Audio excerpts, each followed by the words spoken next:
Oh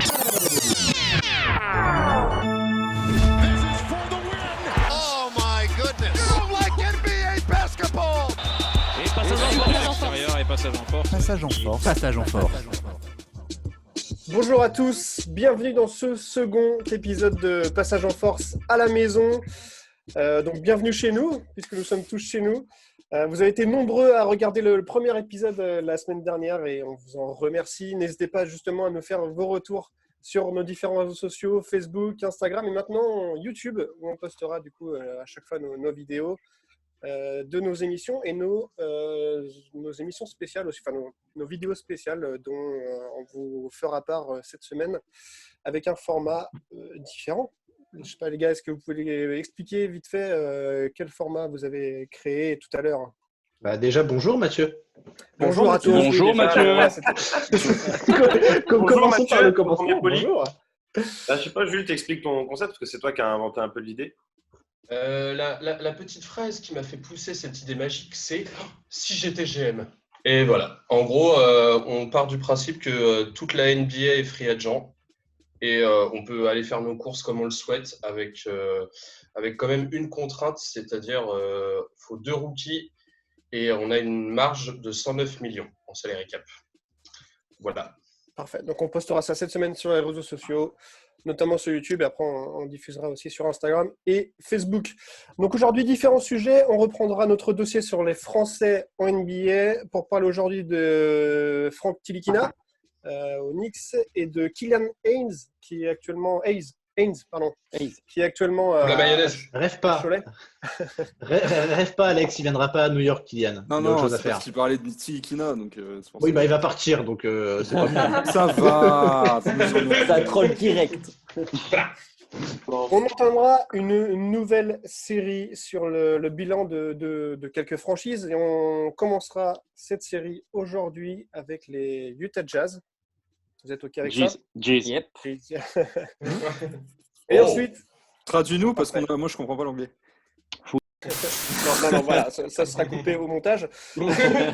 Ensuite, comme la semaine dernière, on vous donnera quelques conseils à faire ou à regarder en ce moment. Donc, on vous donnera des vidéos sur YouTube, sur Netflix. Voilà, on vous donnera tout ça en fin d'émission et on enchaînera avec Antoine qui fera sa petite élucubration.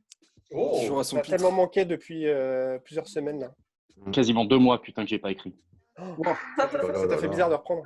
Ouais, ça m'a fait bizarre, ouais. Un clavier et tout, j'avais pas l'habitude. Hein. T'avais Et un donc, peu plus aujourd'hui, d'inspi tu du parleras coup. de quoi alors aujourd'hui? T'avais un peu plus d'inspi, mais toi, je te... Comment dire? Parce que c'est vrai qu'on a un petit peu de censure. Va te faire péter les yeux. Non, Voilà. jamais. Oh. Et du coup, de quoi on va parler ta petite chronique aujourd'hui? Pour rester dans le même thème que les gars, si j'étais GM. Ok. Parfait. On finira en beauté avec le quiz spécial de Gina. Ouais. Combien as-tu de questions aujourd'hui, Ah. Gina? Il y en a une petite dizaine aujourd'hui. Parfait. Donc, tout autour de la NBA, j'imagine. Ouais, toujours. Parfait, très bien. Et quiz spécial quoi? Parce que tu as dit que c'était un quiz spécial, mais c'est un quiz spécial quoi, Gina? On a le droit de savoir ou pas? Spécial confinement. Spécial D'accord. confinement. Très bien. Allons-y. Avant tout ça, on commence du coup avec les news. C'est parti pour les news. Ce que c'est que cette lubie de vous faire construire une table. D'autant qu'il y en a déjà une dans la salle à manger. Là, c'est une table ronde pour que les chevaliers de Bretagne se réunissent autour. De toute façon, autant vous y faire, parce qu'à partir de maintenant, on va s'appeler les chevaliers de la table ronde. Les chevaliers de la table ronde. Encore une chance qu'on soit pas fait construire un buffet à vaisselle. Alors, dans ces news de cette semaine, on va commencer par le tournoi NBA 2K sur ESPN qui s'est terminé. Quand ça, David? Alors ça s'est terminé le week-end dernier, hein, tout simplement, avec les 2 dernières parties de la série. On a eu, il y a à peu près une dizaine de jours, le premier tour qui avait vu notamment s'opposer des joueurs comme Kevin Durant, hein, qui était parmi les favoris, on va dire, mais qui malheureusement a été éliminé dès le premier tour. Ça, c'est la première chose. On va regarder le premier de tableau. Puis là, on était arrivé, donc ils ont fait les quarts de finale, les demi-finales et les finales. Tout en sachant que les demi-finales et les finales se jouaient en 2 matchs. Donc au meilleur des 3 matchs, mais du coup, la plupart du temps, ça s'est joué en 2 matchs. Ok. On retrouvait des joueurs comme Derrick Jones, Montrezl Harrell, Devin Booker, Rui Hachimura, DeAndre Ayton, André Drummond, Pat Beverley, Trae Young. Ça, c'était pour les quarts de finale. Pour les quarts de finale, ça s'est joué à chaque fois. Il n'y a pas eu de grosses fessées, on va dire, comme il y avait pu y avoir au premier tour. Là, ça a été assez serré à chaque fois. En termes des équipes jouées, du coup, on va commencer avec le premier match qui opposait Derrick Jones Jr. avec Montrezl Harrell. Derrick Jones Jr. avait choisi les Mavs contre Montrezl Harrell qui avait choisi les Blazers. Donc, c'est bien, il varie. Il ne choisissait pas toujours la même équipe en fonction des tours. Ça s'est fini à 66 pour Derrick Jones face à Montrezl Harrell qui a marqué 71 points. Du coup, Montrezl Harrell qualifié pour les demi-finales. Devin Booker, lui, c'est la seule, on va dire, petite fessée qui a eu lieu. Il avait choisi les Mavs. Il a mis une petite raclée à Rui Hachimura qui avait pris les Clippers 71-55. Trae Young a perdu face à DeAndre Ayton. Trae Young qui avait les Lakers, DeAndre Ayton avait les Clippers. Et dernier match de ces quarts de finale, c'était Pat Beverley qui avait pris les Sixers. Donc voilà, et c'est une des seules fois qu'a été choisie cette équipe. Et Qu'est-ce qu'il y a de drôle? Non, mais c'est la seule fois où a été choisie l'équipe. La plupart du temps, les joueurs quand même se facilitaient les choses en choisissant les Bucks ou les Clippers, on va dire. Ouais, ok. Même si là, en l'occurrence, Pat Beverley a gagné face à Drummond, qui avait pris les Bucks pour le coup. 69-62. Du coup, on a retrouvé en demi-finale. Ouais, allez-y. Il y a une petite. Je demandais, est-ce que c'est vraiment se compliquer les choses que de prendre les Sixers? C'est pas non plus la pire équipe de la ligue. Ah non, bien sûr, mais c'est vrai que c'est juste ce que je voulais dire, c'est que par rapport aux autres tours, au premier tour notamment, la plupart du temps, les joueurs prenaient soit les Lakers, soit les Clippers, soit les Bucks. C'était relativement restreint comme choix. Ouais, c'est clair. Du coup, là, en demi-finale, on a retrouvé donc Montrezl Harrell face à Devin Booker. Donc, c'était au meilleur des 3 matchs. En l'occurrence, je vais vite vous spoiler. Il y a eu 2 matchs à chaque fois. Hein, ça a suffi pour les 2 joueurs qui sont allés en finale. Donc, le premier match opposait Montrezl Harrell à Devin Booker. Donc, ils avaient choisi pour leur premier tour les Rockets pour Harrell, les Clippers pour Booker. C'est Booker qui a gagné 68-54. Le Game 2, toujours entre Harrell et Booker. Harrell avait pris les Bucks. Et Booker a pris les Raptors, 62-65 pour Booker, qualifié pour la finale. Faut savoir qu'en demi-finale, c'était à chaque fois un gars des Suns face à un gars des Clippers. Du coup, là, on retrouvait DeAndre Ayton face à Pat Beverley. Premier match, Ayton avait choisi les Nets, Beverley les Celtics. Ça s'est fini 75-69 pour Ayton. Et dans le deuxième match, Ayton avait eu l'idée de prendre les Suns. Et donc, il a gagné avec lui-même face à Pat Beverley qui avait pris les Nuggets. Putain, mais il est chaud, Ayton. Chaud, Ayton, ouais, chaud. Et du coup, la finale opposait 2 gars des Suns. Hein, du coup, Ayton face à Booker. Premier match, Ayton avait choisi les Lakers et Booker les Rockets. Booker s'est imposé 72-62. Deuxième match, Ayton avait choisi les Bucks, Booker les Nuggets. Booker s'est encore imposé 62-74. Donc, Devin Booker a remporté ce premier NBA 2K Tournament. Du coup, il a remporté $100 000. Enfin, pas directement lui, mais une association caritative de l'Arizona qui fait de l'aide notamment alimentaire face aux personnes en difficulté par rapport à toutes les problématiques liées à la pandémie de Covid-19. Voilà. Bravo à lui. Bravo à eux, ouais. Voilà. Belle initiative. C'est pas trop dégueu à regarder dans le sens où les gars quand même parlent beaucoup. Quand tu as des gars comme Pat Beverley qui sont des gros trash talkers, donc je vous laisse imaginer le level qu'il avait pendant chacun de ses matchs, même s'il n'est pas arrivé au bout, pour le coup, ça trash talkait pas mal, c'est assez marrant. Ouais, non, en vrai, ça se regarde bien. Moi, j'en ai C'est regardé marrant 2-3 matchs. Il y a plusieurs sportifs qui font ce genre d'initiative parce que je sais qu'il y a la Formule 1 aussi qui a fait un championnat virtuel. C'est là qu'on ne nous écoute pas du tout, Alex. On te dégage tout de suite.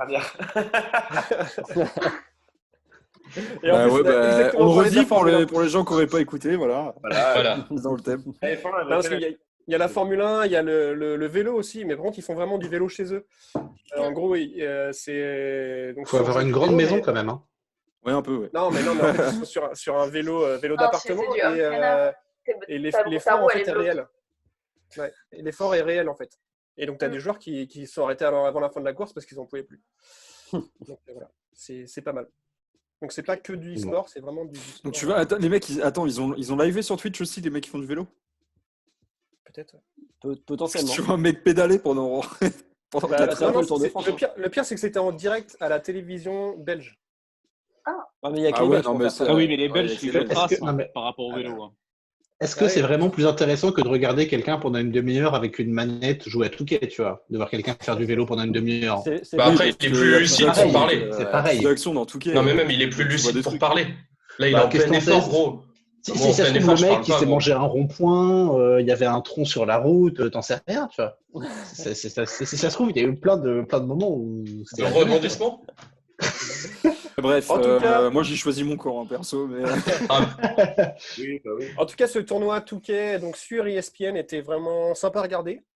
Oui. Et plus sympa que le prochain sujet que nous allons aborder, qui est du coup, Quoi le tournoi Horse, qui a été lancé justement par ESPN aussi, avec Ouais. les joueurs Ouais. de NBA. Mais c'est pas vraiment une réussite, en fait, on va dire. Ils se sont un peu fait déglinguer sur les réseaux sociaux par tous les fans de NBA. Alors, ce qu'il faut savoir, c'est que ce tournoi, il est tourné à la maison, la plupart du temps avec les téléphones des joueurs. Et on pourrait penser qu'ils ont un iPhone 11 avec une antenne relais 4G juste à côté de chez eux, mais visiblement, ils sont chez Free et ils ont même pas de la 3G, quoi. C'est terrible. Il n'y a rien, c'est que dalle, la qualité est dégueu. C'est rigolo en soi, hein, c'est très rigolo, Ouais. mais tu sens que ça a été fait un petit peu rapidement, un petit peu à la va-vite pour qu'il y ait du remplissage et qu'il continue à se passer des choses.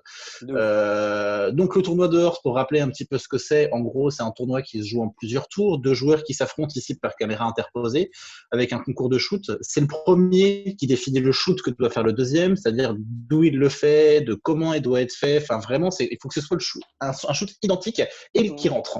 S'il rentre pas, le mec qui perd, il se voit affublé d'une lettre, donc le H pour la première, puis ensuite au bout de 5 erreurs, ça fait Horse, et le mec qui fait Horse, eh ben, il dégage et il est éliminé. Pour rappeler un petit peu le principe de cette chose. Parmi les participants, Mathieu. on retrouve... Ouais, c'est ce que j'allais dire. On y joue Quoi avec Antoine, pas mal. Mais Ah on ouais fait pas, on fait Et pas alors le horse, nous. On fait pas le horse. Ah, Faites Pas le pour, out. c'est pas pour faire du placement de produit, mais on fait le Manitou. C'est plus long et puis c'est marrant. Le magnétisme.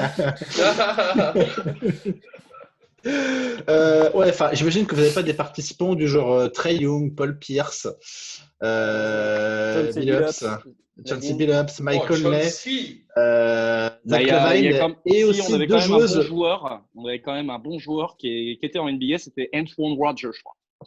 Antoine Walker, yeah. Il est con.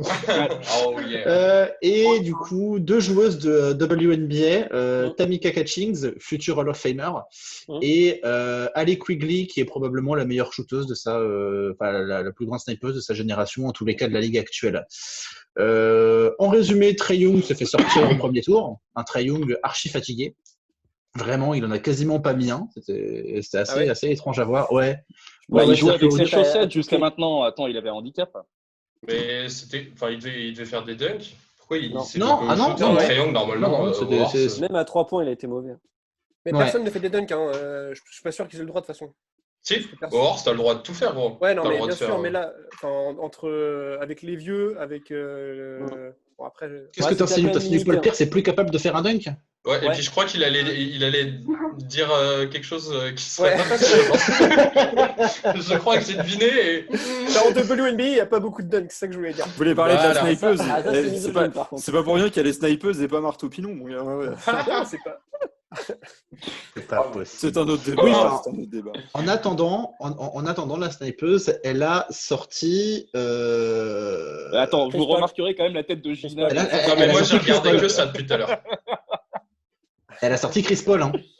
Et voilà. Ouais, ouais. Bah ouais. Allez, Bah voilà. ça parle un peu trop vite, j'ai l'impression, la mec. Et en gros, là, pour l'instant, les demi-finales vont avoir lieu jeudi soir, donc au moment où va sortir cette vidéo. Et elles vont opposer Mike Conley à Billups et cette fameuse snipeuse que tu aimes beaucoup, Alex, à Zach Lavine. Moi, j'ai rien contre la snipeuse. Non, mais voilà. Par Mais contre, si- elle a vu son concours de dunk à Zach Lavine. J'espère Ouais, c'est qu'il ça. S'il faut pas sort qu'il un- mette des dunks. alors. Non, mais Après, je pense qu'il y a un minimum de règles. Tu peux pas le- faire n'importe quoi. Enfin, tout le monde Le parle Mike pas de règles. Conley, Chauncey Billups, par contre. Ouais. Ouais, il est Mais bon, même les deux, hein, même le Ouais, mais les deux. Quigley Lavine, moi je le regarde tranquille, hein, franchement, ça va être mortel. Ah bon. Mais en fait, c'est long à regarder en fait parce que c'est. Enfin, ils parlent pas. Du coup, c'est long à mettre en place. S'ils Le, arrivent pas à faire le leurs actions, séquençage est il parle. super moche. Ouais. Bah, après, leur qualité vidéo, il faudrait peut-être qu'ils demandent, je sais pas, un de leurs sponsors, genre AT&T ou Verizon, qui fasse un truc pour les relais 4G à côté. C'est pas possible, quoi. Enfin, la qualité de la vidéo, elle est quand même très moche. Eux, ils sont en direct, je sais pas, ils doivent s'appeler au téléphone en même temps pour qu'ils puissent s'entendre et s'expliquer les shoots qu'ils vont faire. Il y a un peu de décalage. Enfin, c'est vraiment pas propre du tout. Et puis, Non. enfin, des vieux comme, enfin, avec tout le respect que j'ai pour Paul Pierce, il était quand même vraiment en avant, hein, le type. Hein. Non, mais sur ESPN, ils sont amusés à noter les prestations. Du coup, tu avais des gars comme Zach Lavine qui ont eu A, Quigley qui a eu A- aussi, Mike Conley qui a eu A, mais bon, Paul Pierce, c'était plutôt au niveau du D. Même Tamika Catching, hein, bien qu'elle soit future Hall of Famer, elle a été notée D+, tu vois, c'est même encore mieux que Paul Pierce. Donc, c'était un peu bizarre. D+, mais donne le F. Donne le F. Attends, Non, mais c'est bon. je pense que Paul Pierce aurait mérité le F parce que tu voyais vraiment, le gars, on aurait dit qu'il était en pyjama, il est sorti sur sa terrasse, il a pris un ballon, quoi. Tu vois, il a trouvé un truc, c'était pas ouf. Mais un pyjama, c'est c'était un vraiment, boubou. c'est vraiment en live, du coup, c'est pas du montage derrière. Bah, j'ai l'impression que c'est du live en fait parce que C'est du live. c'est C'est ça, ça en qui est fait, dommage. Si c'était du montage encore, ils auraient peut-être pu un peu puncher le truc. Soit c'est du live, soit c'est du montage, mais il faut qu'ils virent leur monteur. Ouais, c'est ça. Je suis assez d'accord avec toi. Parce que Vaut mieux le regarder bordel- Passage en Force. Hein. Bah, tu vois, Ouais, tu c'est sûr. vois la qualité de la frustration des fonds d'écran sur les écrans d'Alex et de Jules, bah, c'est Pierre. Tes matchs sur Rayman. On va enchaîner avec les Bulls. Avec Arturas Allez. Karnizovas, qui est l'actuel GM des Nuggets, qui va remplacer John Paxson au rôle de vice-président aux Bulls. C'est ce monsieur-là, c'est lui-là. Alors, pour vous dresser un petit peu ce qui se passe, le proprio des Bulls, il a estimé que le front office, donc en gros toute l'équipe dirigeante, avait fait son temps, ce qui n'est pas complètement faux. Ça fait un paquet d'années qu'ils sont là et les derniers choix, enfin en tout cas les choix des dernières années qui ont été faits, n'ont pas été beaucoup couronnés de succès.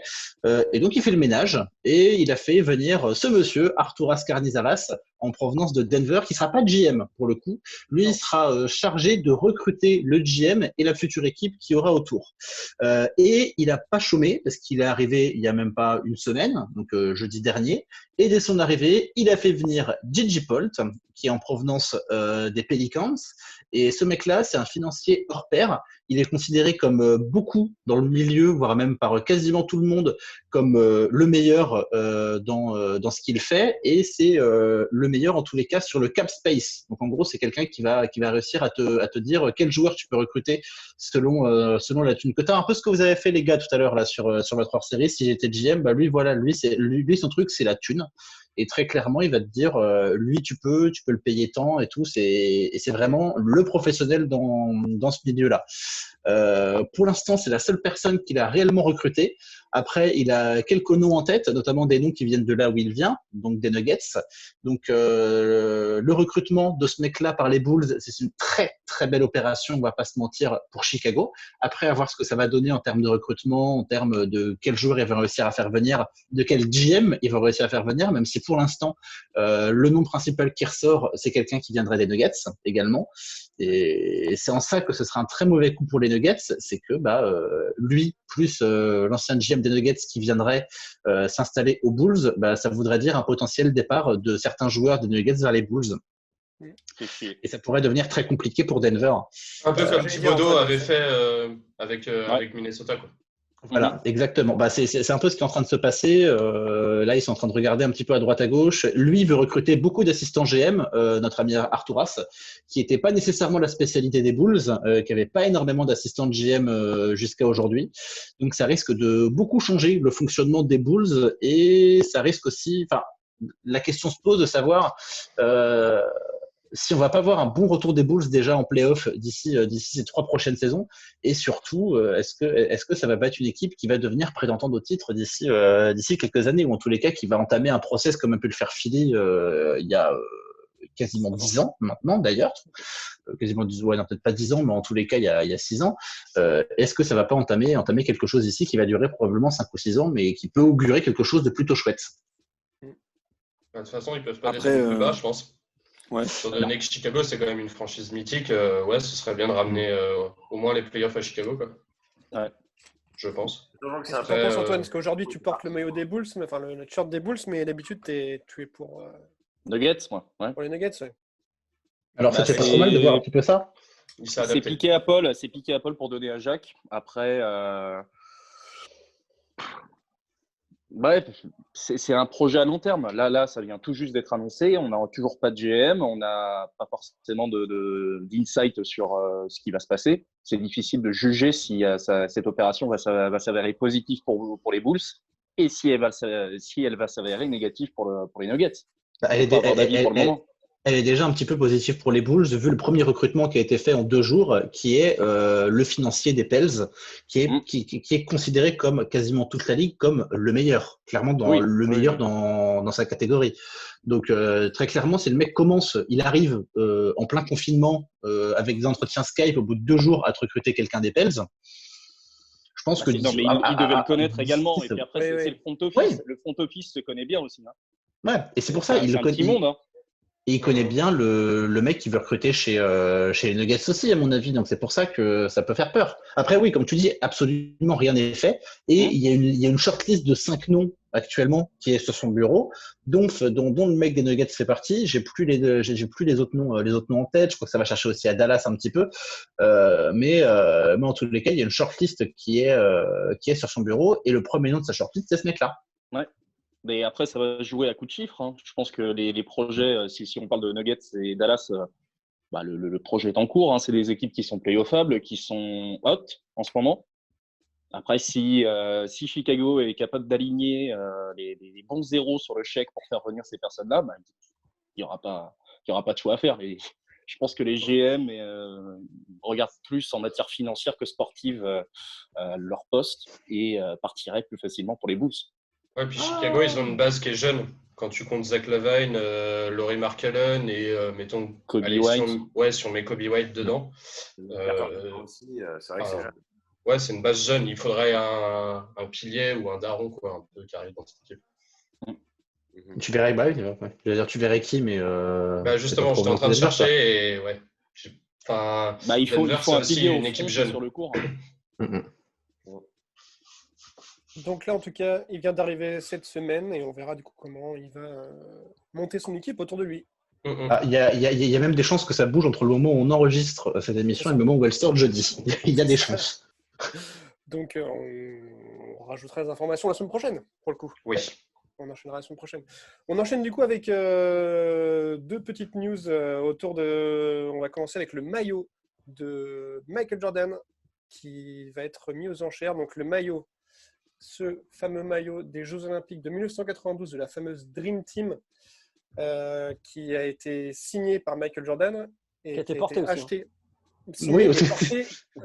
Porté pendant 4 fois en fait. Qui a été porté contre l'Argentine, porté contre la Lituanie, porté contre le Canada et en finale contre la Croatie. Donc c'est un maillot qui a été porté, qui a été signé, qui a été vendu. Il a été lavé aussi, rassure-moi. Qui a été lavé, c'est ce que j'ai. Ah non, c'est nul, ça. C'est nul. Ah, je le veux pas alors. Ah, c'est mort. non, attends, un truc qui n'a pas été lavé depuis 92. Ouais, mais c'est pas lavé de Michael Jordan, tu vois. C'est Dieu. Je le garde. Même pas lavé, je le garde. Ouais, pareil. 28 ans quand même sans laver. Hein. Ouais, ça va. C'est moisi, le truc, il a plus de couleur, c'est terminé. Hein. Mais non, ça se peut pas. Il y a même pas une lingette décolore stop depuis 28 ans. C'est de la sueur divine. La sueur de Dieu. C'est la sueur bénite. Il a d'abord été acheté en septembre 1992 pour $17,000. Ok. Ça va. Par un propriétaire. Raisonnable. Et donc là, il le met aux enchères. Donc les enchères ont commencé le 3 avril dernier pour $25,000.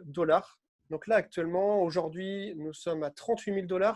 Et l'enchère s'arrête le 19 avril. Attends, quand tu dis nous, l'équipe Passage en Force, parce que moi, j'ai pas. Moi, j'ai pas dit oui. On a misé. On a craqué le PEL. Donc là, en fait, on a mis quel PEL. On n'a pas l'argent, en fait. J'ai même pas. Je pense que si j'étais riche, tu vois, je mettrais $100,000, comme ça, c'est réglé. Ouais, j'avoue, 100 000. pareil. Juste pour l'accrocher au-dessus de mes chiottes. Mais de toute façon, ça va augmenter, c'est obligé. Là, il reste encore. C'est des enchères, tu vas mettre 100 000, tu vas te faire outbider très rapidement. C'est jusqu'à dimanche. C'est jusqu'à dimanche. Dimanche, il y a encore le temps que ça augmente. Donc là, aujourd'hui, nous sommes mardi. Non, on est lundi. Non, on est lundi. Ça fait du mal le confinement. Hein. On est lundi, donc en 6 jours, ça a le temps de bien augmenter. Donc 38 000 $ pour l'instant. Donc on verra dimanche justement à combien ça partira. Très bien. On enchaîne avec Nike qui rend un premier hommage à Mamba, Black Mamba, Fury. Avec la sortie de la Nike Kobe Fury. C'est la première, elle est chouette, hein. premier hommage rendu à Nike depuis la mort de Kobe il y a un peu plus de 2 mois. Il y a des hommages un peu partout, mais là aujourd'hui, c'est Nike qui lui rend hommage parce que c'était quand même son équipementier officiel, on peut le rappeler. D'ailleurs, Kobe était très impliqué dans la création de ses propres chaussures. C'est pour ça qu'elles sont à peu près toutes pareilles en fait. Parce que c'est pour lui comment il voulait jouer avec, quoi. Donc là, ils ont sorti une nouvelle ouais. paire. Est-ce que tu peux sortir du champ, Mathieu, s'il te plaît? Ouais, c'est ce que je fais là. Qui reste dans la même lignée en fait. C'est une paire basse. Lui, il jouait qu'avec des basses. Une paire très légère. Donc pour l'instant, il n'y a que 3 coloris. Donc elle sortira en noir, en blanc et dans ce coloris-là. Elle est sympa la paire, je trouve. Jaune et rouge. Moi j'aime beaucoup le côté jaune sur la semelle là. J'aime vraiment beaucoup. Alors moi c'est ce que j'aime moins justement, mais sinon elle ressemble à la Et ça c'est parce que t'as pas de goût. Et du coup sur cette partie-là, il y a la position du swoosh, moi. Ouais, c'est ça. Elle est vachement bien. Et cette partie-là, du coup, c'est en imitation serpent, quoi. Évidemment. Donc c'est une basket qui sera un prix très abordable, pour les. Vas-y, fais péter l'abordable. 110. Ah oui, ça va. Donc, ça reste une. Ouais, non, c'est une paire abordable. Nike n'a pas remis du tout la collection Kobe encore en ligne. Il l'avait retiré juste après le décès de Kobe pour pas qu'il y ait des surenchères ou des. Et du coup, du marché noir, sur le site de Nike, il n'y a plus rien. Nike n'a pas remis du tout de produits Kobe Bryant en ligne. Je suis allé voir justement la page tout à l'heure et il n'y a rien. En fait, pour l'instant, il y a juste une vidéo qui présente toute la collection, mais tu ne peux pas acheter effectivement. Mais ils savent qu'il faut attendre jusqu'à 1 an, 2 ans après le décès de quelqu'un. Tu as toujours des gens qui vont essayer d'aller sur le marché noir, revendre des trucs à ultra cher derrière. Donc, tu vois, c'est à mon avis. Moi, j'ai des Kobe 5, mais que je les ai mis sur eBay. Direct. Là, elle sort quand, Mathieu? C'est pas vrai. Pour l'instant, si, j'ai vraiment des Kobe 5 par contre. Je les ai pas mis mais tu les as pas mis sur eBay. Non. On sait pas grand chose. En fait, l'annonce a été faite aujourd'hui et pour l'instant, c'est pas grand chose. Même sur les coloris et tout, j'ai trouvé sur différents sites parce que pour l'instant, il n'y a pas grand chose. Ok. Non, mais je suis désolé, mais l'album hommage de Johnny, il était sorti 2 semaines après. Oui, mais ça, c'est pour. Oui, bah. Là, on parle de Kobe. Attends, c'est une autre dimension quand même. Putain. Aucun respect. Pour le consommateur, j'entends. En tout cas, je les trouve bien sympa. Elle reste dans l'esprit que Kobe avait voulu pour ses chaussures. Donc c'est cool. On va voir après si par la suite il continue à faire des chaussures Kobe ou pas. C'est la question qui se pose un peu là sur les internets. On ne sait pas du coup si. Si c'est lui qui designait absolument toutes ces chaussures. C'est ça. À moins que Nike ait une communication directe depuis l'au-delà. Ce serait surprenant. Après, on se souvient des. Une théorie qu'on ne peut pas écarter pour le moment. On se souvient des Kobe qu'il avait fait quand il était blessé. Tu sais, il s'était blessé la cheville, il avait fait des montantes, un peu des gaines boxeur en fait. C'est ça. Et ce genre de truc, moi je suis pas fan en vrai. Je préférerais qu'il reste vraiment sur la dernière paire après qu'ils arrêtent le Kobe, quoi. Ouais, complètement. Je suis entièrement d'accord. Très bien.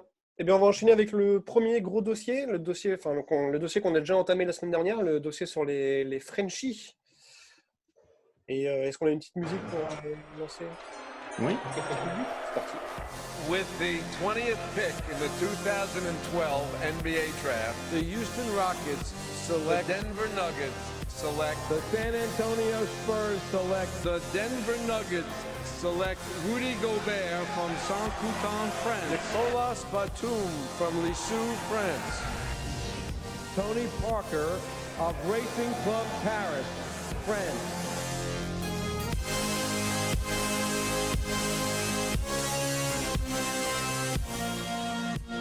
C'est horrible ce son. Et sur cette belle Marseillaise. C'est la Marseillaise, bordel! Oui, non mais ok, mais franchement, la Marseillaise. Version techno, j'y arrive pas quoi. Ouais, ça fait pas mal, ça. On va continuer ce dossier Frenchie avec Killian Hayes, le joueur de Cholet actuellement. C'est bien ça. Qui veut prendre le Bah, je lead et crois présenter le joueur? Je crois que la personne qui maîtrise le mieux le sujet, c'est toi, Flo, non? De nous tous. Allez, hop, la patate chaude. Hop là! Débrouille-toi. Vous savez, Flo, il maîtrise tout. Non, que dalle. Démerdez, les gars. Alors, Non, il joue à quel poste ce mec petit qui joueur joue à là Cholet, Kylian Hayes, mec qui joue à ULM en Allemagne, donc s'il te plaît. Ah bah oui, bah, excuse-moi. Moi, j'étais resté à Cholet, moi. Tu mériterais en vert. T'es trop loin, Flo, pour me frapper. Après, que dire de ce joueur prévu beaucoup plus haut que notre ami Théo Malédon, Ouais. complet offensivement.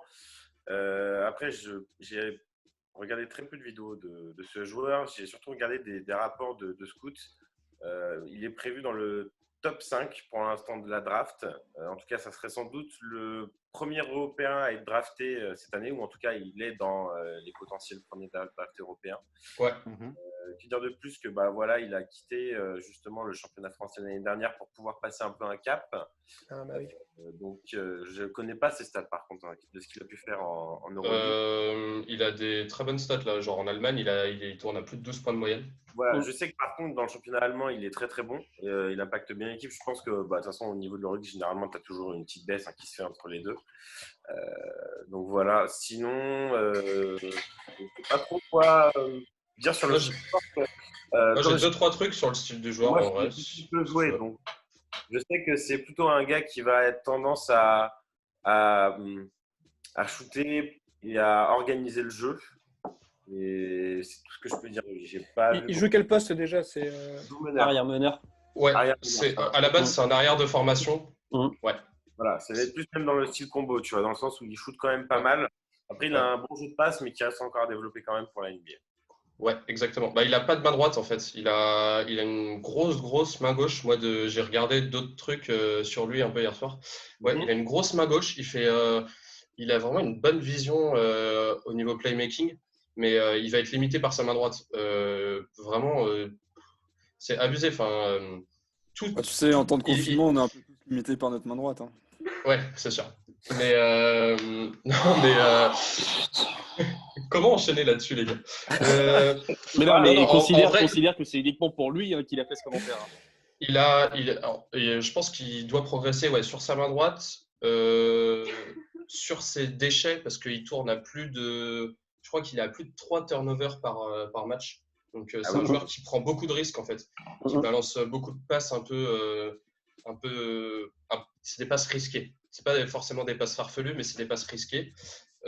Sinon, c'est un arrière qui est là en train de se reconvertir sur un poste de meneur. Donc, au niveau ball handling, il est pas mal, mais il a du mal à mettre vraiment la main sur le ballon, comme si c'était un meneur qui peut te calmer un peu toute ton équipe. Et sinon, des grosses qualités de drive, même s'il peut encore progresser. Et puis, il a un step back complètement ouf. Il l'a clairement. C'est une de ses grosses capacités. Il peut shooter à 3 points, même si c'est pas encore ouf. C'est pas mal. Et autrement, mi-distance, il peut envoyer de partout. Donc voilà un peu ce que. Et bon défenseur. Enfin, il n'est pas dégueulasse, en tout cas. Simon, de retour parmi nous, parce que tu nous avais engueulé la semaine dernière pour pas qu'on mette bien nos téléphones à charger et qu'on mette bien nos ordi à charger. Non, je tiens à préciser quelque chose. T'as vu son arrivée, il a fait genre, il était discret. Mon PC est branché. C'est juste que mon PC, c'est tellement une dos. On peut pas le vérifier. Il s'éteint tout seul. Moi, je peux te le montrer si tu veux. C'est là, c'est branché. Hein. Non, c'est juste que mon PC s'éteint tout seul de temps en temps. Voilà. Donc, on disait que Kylian était un meneur, shooter, très bon défenseur, avec une très bonne main gauche, moins bonne main droite. Ouais, il n'a pas de main droite. Des stats pas dégueux hein, pour quelqu'un de jeune comme lui qui évolue en première ligue, enfin en ligue principale allemande. Hein, 11,3 points, 3 rebonds, 5 passes, une interception, 52% au tiers. C'est quand même, pas dégueulasse. Alors qu'il a beaucoup plus de responsabilités en Allemagne. Il a 2 fois plus de shoot que quand il était à Pau, tu vois.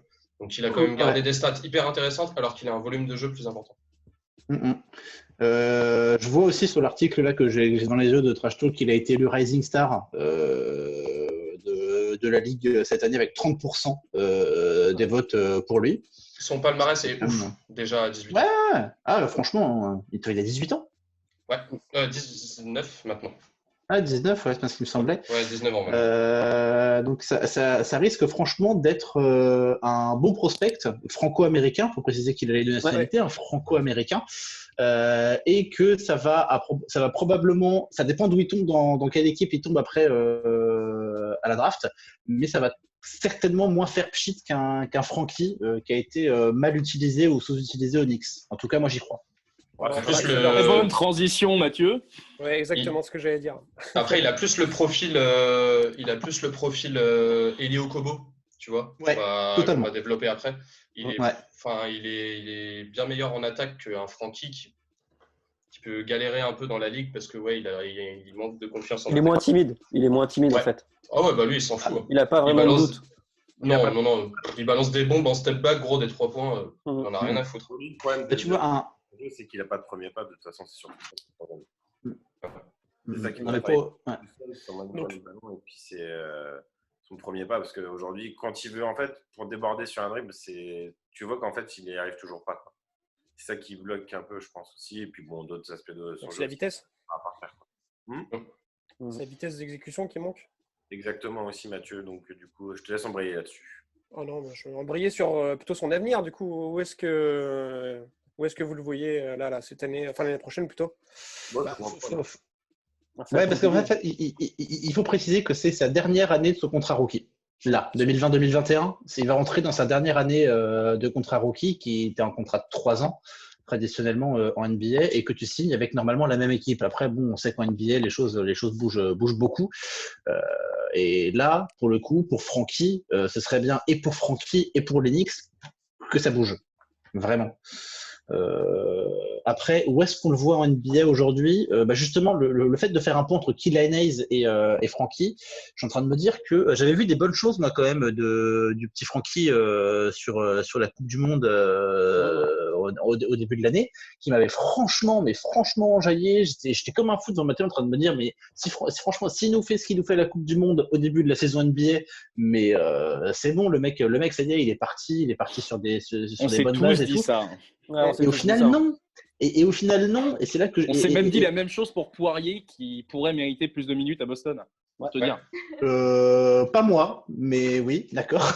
Même si j'aime beaucoup Poirier, mais tu vois, Poirier il est au Celtics, Frankie il est au Knicks, tu vois. Au Celtics, t'as pas beaucoup de minutes de jeu. Au Knicks, t'es censé pouvoir en grappiller, en fait. C'est sûr. Au Knicks, c'est quand même un gros handicap. Hein. Ouais, et puis le contexte est complètement différent dans le sens où Frankie, ils ont vraiment toute la compétition, tu vois. Même quand il n'y arrivait pas, ils ont continué à lui filer les ballons, à lui donner des responsabilités. Je pense que même dans les vestiaires, tu vois, un Evan Fournier ou un Nicolas Batum, ils lui ont parlé, tu vois. Ils lui ont dit, vas-y, reste focus, continue à prendre des shoots, même si tu n'y arrives pas et tout. Là où je pense qu'au Knicks, il est dans une ultra concurrence avec d'autres jeunes. Et du coup, lui, là-bas, c'est personne un peu, tu vois. Donc, ouais, il y avait, sur son poste, il y avait Fred Payton, Dennis Smith Jr. Ils ont même mis R.J. Barrett à la main à un moment donné. J'avais fait un dossier dans la première saison de Passage en Force. Gros, j'avais compté 6 meneurs. Il y avait 6 meneurs à l'ancienne Onyx avec lui. Donc. Et puis personne ne comprenait les rotations. Même Fisdale, je suis pas sûr qu'il comprenait ses propres rotations à l'époque. Enfin, truc de ouf. Donc c'est dur d'évoluer dans un contexte comme ça pour Frankie. Hein. Enfin, c'est un gros marché certes, mais c'est un marché qui est pourri de l'intérieur. Non mais le problème c'est surtout que déjà il y avait un problème d'effectif à la base, tu vois. Genre l'effectif n'était pas du tout équilibré, donc forcément quand tu peux pas rentrer comme tu as dit dans une rotation qui est cohérente, tu peux pas te dire bon là je vais jouer tant de minutes, là je vais essayer de faire ce genre de choses pour aider l'équipe ou tu vois ce genre de choses. Parce qu'en fait, le mec, déjà, il y a des matchs où il jouait pas du tout, il y a des matchs où il jouait 3 minutes, il y a des matchs où il était titulaire. Toi, tu comprends rien, en fait. Oui. Tu comprenais rien à ce qui se passait. Et je pense que lui, il était aussi paumé que. Enfin, il était complètement paumé dans ce bordel. Et t'es pas dans un contexte. En plus, New York, c'est particulier parce que tu as une pression qui est quand même énorme. T'es sous les. En fait, c'est une équipe à part. Dans le sens où. Même si elle est pourrie et que c'est une des équipes les plus pourries de la ligue, t'es quand même sous le feu des projecteurs. T'es quand même sous le feu des projecteurs tout le temps. Tu sors dans la rue, tout le monde te reconnaît. Parce que New York, c'est le Garden, parce que New York, c'est toujours diffusé à la télé, tu vois. Les fans sont des amoureux du basket et le Garden, ça hurle, ça bouge, tu vois, c'est vraiment un vrai public de fans. Donc la pression est monumentale et il n'a pas été dans les bonnes conditions pour son entrée en NBA. Il n'a peut-être pas été aussi ce dont New York avait besoin à l'instant T, tu vois. Donc c'est vrai que c'est un peu. Moi, ce qui m'embête un peu dans tout ce qu'on dit, c'est qu'on lui cherche beaucoup d'excuses. Je ne remets aucunement en cause la qualité du joueur. Comme je vous l'ai dit, en Coupe du Monde, moi, il m'a envoyé beaucoup de rêves. Est-ce que le problème, c'est qu'il n'a pas passé assez de temps ailleurs avant d'aller vouloir faire ses preuves en NBA? Je sais pas. Est-ce qu'il n'aurait pas fallu qu'il charbonne un petit peu plus en Pro A, enfin en Jeep Elite? Est-ce qu'il n'aurait pas fallu qu'il charbonne un peu plus en Euroleague? Est-ce qu'il n'aurait pas fallu, je sais pas, tu vois, je sais pas, quelqu'un, tu vois, je sais pas. Et peut-être même au-delà de ça, qu'il y mette un peu plus du sien, qu'il ait un peu plus de couilles sur le terrain, tu vois. Ouais. Je le trouve hyper timide s'il n'a pas quelqu'un qui est là pour le pousser, comme on disait, comme tu disais, Jules, avec un Batum, un Fournier ou un Gobert qui lui met un petit coup de boost dans le vestiaire du Knicks. Je suis pas sûr que ce soit des gars comme ça. Et du coup, forcément, le gars, il va être encore plus timide. Et quand il a eu des minutes, il n'en a pas profité, quoi. Enfin, quand tu finis ta troisième saison, pardon, à 6 points, 3 rebonds, c'est quand même un peu minable, quoi. Enfin, il manque de confiance en lui, en vrai. Mais oui, il n'a pas confiance et t'as l'impression qu'il ne travaille pas ça, en fait. Je vais être dans une expectative qui a probablement aucun sens, mais s'il avait passé ne serait-ce qu'une ou deux saisons au Real Madrid, au FC Barcelone, à l'Asvel, s'il avait passé ne serait-ce que 2 compétitions internationales avant d'arriver en NBA, est-ce que ça aurait donné la même chose, tu vois? Moi, je me pose la question et je me dis peut-être qu'il serait arrivé avec un peu plus de confiance. Si on parle de confiance en soi, le meilleur moyen d'en gagner, c'est de faire de l'Euroleague, c'est de faire de la compétition. Surtout qu'il aurait pu se baser sur des équipes un petit peu plus vieilles que ne l'est les New York Knicks, tout simplement. À partir du moment où tu as des vieux, tu auras des patrons qui pourront le prendre sous son aile et puis ça lui donnera de la confiance en soi. Puis il aurait eu un pédigré complètement différent s'il était resté en Europe. Là, il est allé aux Knicks, une équipe très jeune. C'est que de la compétitivité. Avec que des... Donc, c'est un choix de carrière aussi, principalement. Il aurait été dans n'importe quelle autre équipe, il aurait eu beaucoup plus de chances de progresser, Après, c'est pas lui qui a choisi d'aller. C'est pas vraiment lui qui a choisi d'aller aux Knicks. Non, c'est pas lui qui a choisi d'aller aux Knicks. Il s'est fait drafter. Oui, il s'est fait drafter, c'est sûr. Et le truc, ça marchait pas. Dès la première année, ça marchait pas. Tu sais, tu arrives dans une équipe où tous les jeunes, ils ont envie de se montrer pour qu'une équipe veuille d'eux après, tu vois, parce que leur objectif, c'est de se casser, tu vois, de trouver une place ailleurs rapidement. C'est pour ça parce que New York n'a pas de projet sportif. Donc, lui, là-dedans, il a juste voulu, tu vois, aider, se développer. Et en fait, il est arrivé dans un bordel sans nom. Même lui, il comprend pas, je suis sûr.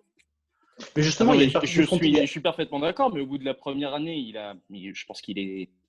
Il a beau être timide, il est intelligent. Il a bien vu qu'il n'aurait pas la possibilité de faire ses preuves là-bas. Il aurait dû essayer, pour moi, de trouver une porte de sortie dès la fin de sa première année. Tu peux pas. Non. Une année rookie, ça veut rien dire. Il y a des fois, il y a des rookies qui font des premières années qui sont minables, et derrière, tu te retrouves avec des joueurs qui sont exceptionnels, tu vois. Là, par exemple, même s'ils ont une performance qui est beaucoup moins bonne que. Pas nécessairement, parce qu'au-delà qu'il n'y ait pas de projet sportif, c'est ce qu'on disait au début du débat, c'est qu'il y a aussi un problème avec les rotations où tu comprends rien, où il y a des postes où il y a beaucoup trop de joueurs et des postes où il n'y en a pas assez. Là, moi, ce que je me dis, c'est qu'il y a eu un changement dans une partie du front office de New York il n'y a pas très longtemps, en plein milieu de saison. Est-ce que justement, ça pourrait pas, à long terme, être profitable à Frankie s'il y reste sur sa dernière année rookie? Il y restera probablement, même si ça m'embête et que je vois, je suis un peu comme Jules dans ce truc-là, c'est que j'ai du mal à voir des mouvements se faire, en tout cas des gros mouvements ou beaucoup de mouvements sur cet été, vraiment. Mais je me dis, s'il reste, est-ce que cette espèce de mini changement dans le front office des Knicks, ça va pas être profitable, mine de rien, à Frankie? Je sais pas, parce que pour moi, mec, l'année prochaine, ça va être la même pas chose encore. En plus. Enfin, là, pour l'instant, il faut plus de temps en front office pour mettre des choses en place.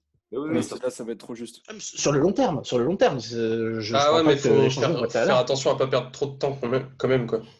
Oui, mais je suis d'accord avec toi, Jules, mais tu sais bien qu'en une saison, tu peux pas faire des changements drastiques. C'est pas possible. De toute Ouais. façon, Surtout le début de Ouais, la mais il saison. joue sa carrière là-dessus. Hein. Après, là, je regardais, il a encore 2 ans de contrat avec une année de player option. Ce serait bien qu'en 2021, Maxi, quoi, il se barre en fait. Ah oui. Genre là, il Si va ça finir marche la pas, ouais. saison, il a une dernière année de contrat l'année prochaine. Et si ça marche pas, faut pas perdre de temps. Mais de toute Enfin, façon, il y aura en plus, quoi. forcément une équipe. Il y aura forcément une équipe qui va vouloir de lui après. Ouais, Alors, c'est clair. vouloir, oui, mais Il trouvera une bonne- est-ce qu'il y a une équipe qui va en avoir besoin? Parce que quand tu regardes un petit peu les free agents qu'il y a cette année et l'été prochain, va y avoir beaucoup de monde sur le marché en l'espace d'à peine 2 ans. Est-ce que les différentes teams vont pas avoir déjà faire leur marché justement? Et est-ce que quelqu'un aura vraiment besoin de Frankie Il y aura s'il n'a pas fait forcément ses une preuves? team Mais oui, parce Même que parce que- l'équipe se même un craque. backup, quoi. Ah oui. Ouais. qui voudra de sa Ok. défense, tu vois. Mais moi aussi, Non. moi aussi j'ai Surtout envie d'y vu la croire. Moi aussi, j'aime bien le titularisation. joueur. Mais voilà, c'est ça, c'est qu'il faut qu'il mette son ego de côté. Même si- enfin, il faut qu'il oublie la titularisation. Il faut qu'il y ait une équipe qui ait besoin et qui ait pas grand monde sur ce poste-là, tu vois. Et il faut que ça fait beaucoup de critères à réunir déjà quand même. Ouais, ouais. Il a pas d'ego, c'est ça le problème. C'est que Tikina, il a aucun Je suis ego. pas, ouais, je suis En pas vrai, sûr. Non, il a pas de Non. confiance en lui, en fait. Pour Mais moi, oui, non, c'est- mais il est. il doute enfin, trop. Il doute Ouais. trop. Tu vois, il Ouais, C'est mais en pour ça vrai, que tu- peut-être Ouais. aller dans une équipe où il y a déjà un Français qui peut le motiver, quoi. Ouais, non, Ok. un mentor, en fait. Vraiment un gars c'est ça. qui va, mais pas forcément un Un Français. ça Français, pourrait être- oui, c'est ça vrai pourrait être que. un Avec un- Italien ou je sais pas, un Slovène, on s'en fout, mais tant qu'il y a quelqu'un un vrai gars dans le vestiaire, tu sais, qui crée un qui esprit puisse d'équipe, le- quoi. Ce n'est pas le De toute cas à façon, New déjà, on York. verra quand Léon Rose aura parlé déjà, parce que pour l'instant, ils Mm. ont annoncé Léon Rose. Il n'y a pas eu de discours sportif de fait. On ne sait même pas si le coach va être gardé. Donc là, je pense que déjà, on va avoir une belle refonte du front office, hein, de toute façon, de New York, un peu comme ce qui se passe à Chicago. Je pense qu'on en saura un peu plus déjà cet été aussi, s'il draft aussi un meneur ou pas. S'il draft un meneur cet été, pour moi, Frankie ne restera pas non plus forcément dans l'équipe, en tout cas sur le long terme. C'est clair. Moi, je le verrais bien avec Donovan Mitchell, tu vois, là, j'y pensais, je sais pas pourquoi, ça me traverse Ouais, l'esprit. et surtout que Ouais, backup, quoi. il aime beaucoup Francky. Il aime bien parce Ah ouais qu'ils font la même année de draft. Ils ont joué plusieurs fois ensemble lors de workout et tout, et il disait que Francky était un joueur très sous-estimé de manière générale. Bah, et puis, c'est vraiment le yin et le yang. Donc, je me suis dit, enfin, les mecs hyper complémentaires, il y a des fois où. Ah, Ce pourquoi serait pas, hein. pas, ce Puis pour serait le- pas idiot en plus, Frankie Ça, au c'est Jazz. c'est un bon Mais non. commentaire, ça, Flo. Il y a eu quand même pas mal de joueurs de NBA qui ont fait des sorties médiatiques justement sur Franck cette année. Ouais, de ouf. Même De le ouf. Garden. Donc, Ouais, grave. ça lui assure quand même un avenir quelque part dans le cœur des joueurs. Et qui dit dans le cœur des joueurs dit forcément une porte d'entrée vis-à-vis du coach, vis-à-vis du GM pour un trade. Ah, de Bah, toute et puis en façon, vrai, les joueurs Ouais, sont unanimes de toute façon là-dessus. Il y a du front office qui le veut, il y a des joueurs qui le veulent également. Donc, Il y a Ouais, plein, puis je pense pas qu'il se retrouvera d'accord dans le sens où c'est un joueur quand même qui a l'air très apprécié par son comportement, même ce qui peut lui faire aussi défaut aujourd'hui. Mais il retrouvera une place quoi qu'il arrive parce qu'il est jeune, il a encore du potentiel. Les gens s'accordent tous à le dire, c'est que de toute façon, il n'a jamais eu vraiment de rôle bien défini. Je pense que déjà avec une vraie organisation de basket, un vrai rôle, un temps de jeu régulier, déjà, on pourra un peu plus voir ce que peut donner Francky sur la durée, ce qu'il n'a pas eu depuis 3 ans. Donc forcément, ça retarde un peu le processus de développement. Ok. Ouais, puis il est drafté 8, hein. Donc ça, c'est une cote aussi pour les Américains. Bah, forcément, ouais. Donc on répète que c'est sa dernière année, c'est ça? Dernière année. Il rentre dans sa dernière saison Non. rookie au Knicks, ouais. l'année et prochaine. il lui reste Donc, à 2 ans voir de contrat théoriquement. Avec une Ouais. player option en 2021-2022. Exactement. Mais du coup, le bilan général là, qu'on peut dire de notre discussion, ce serait qu'il aille vers une autre équipe où Oui. il puisse être c'est épaulé, obligé. quoi.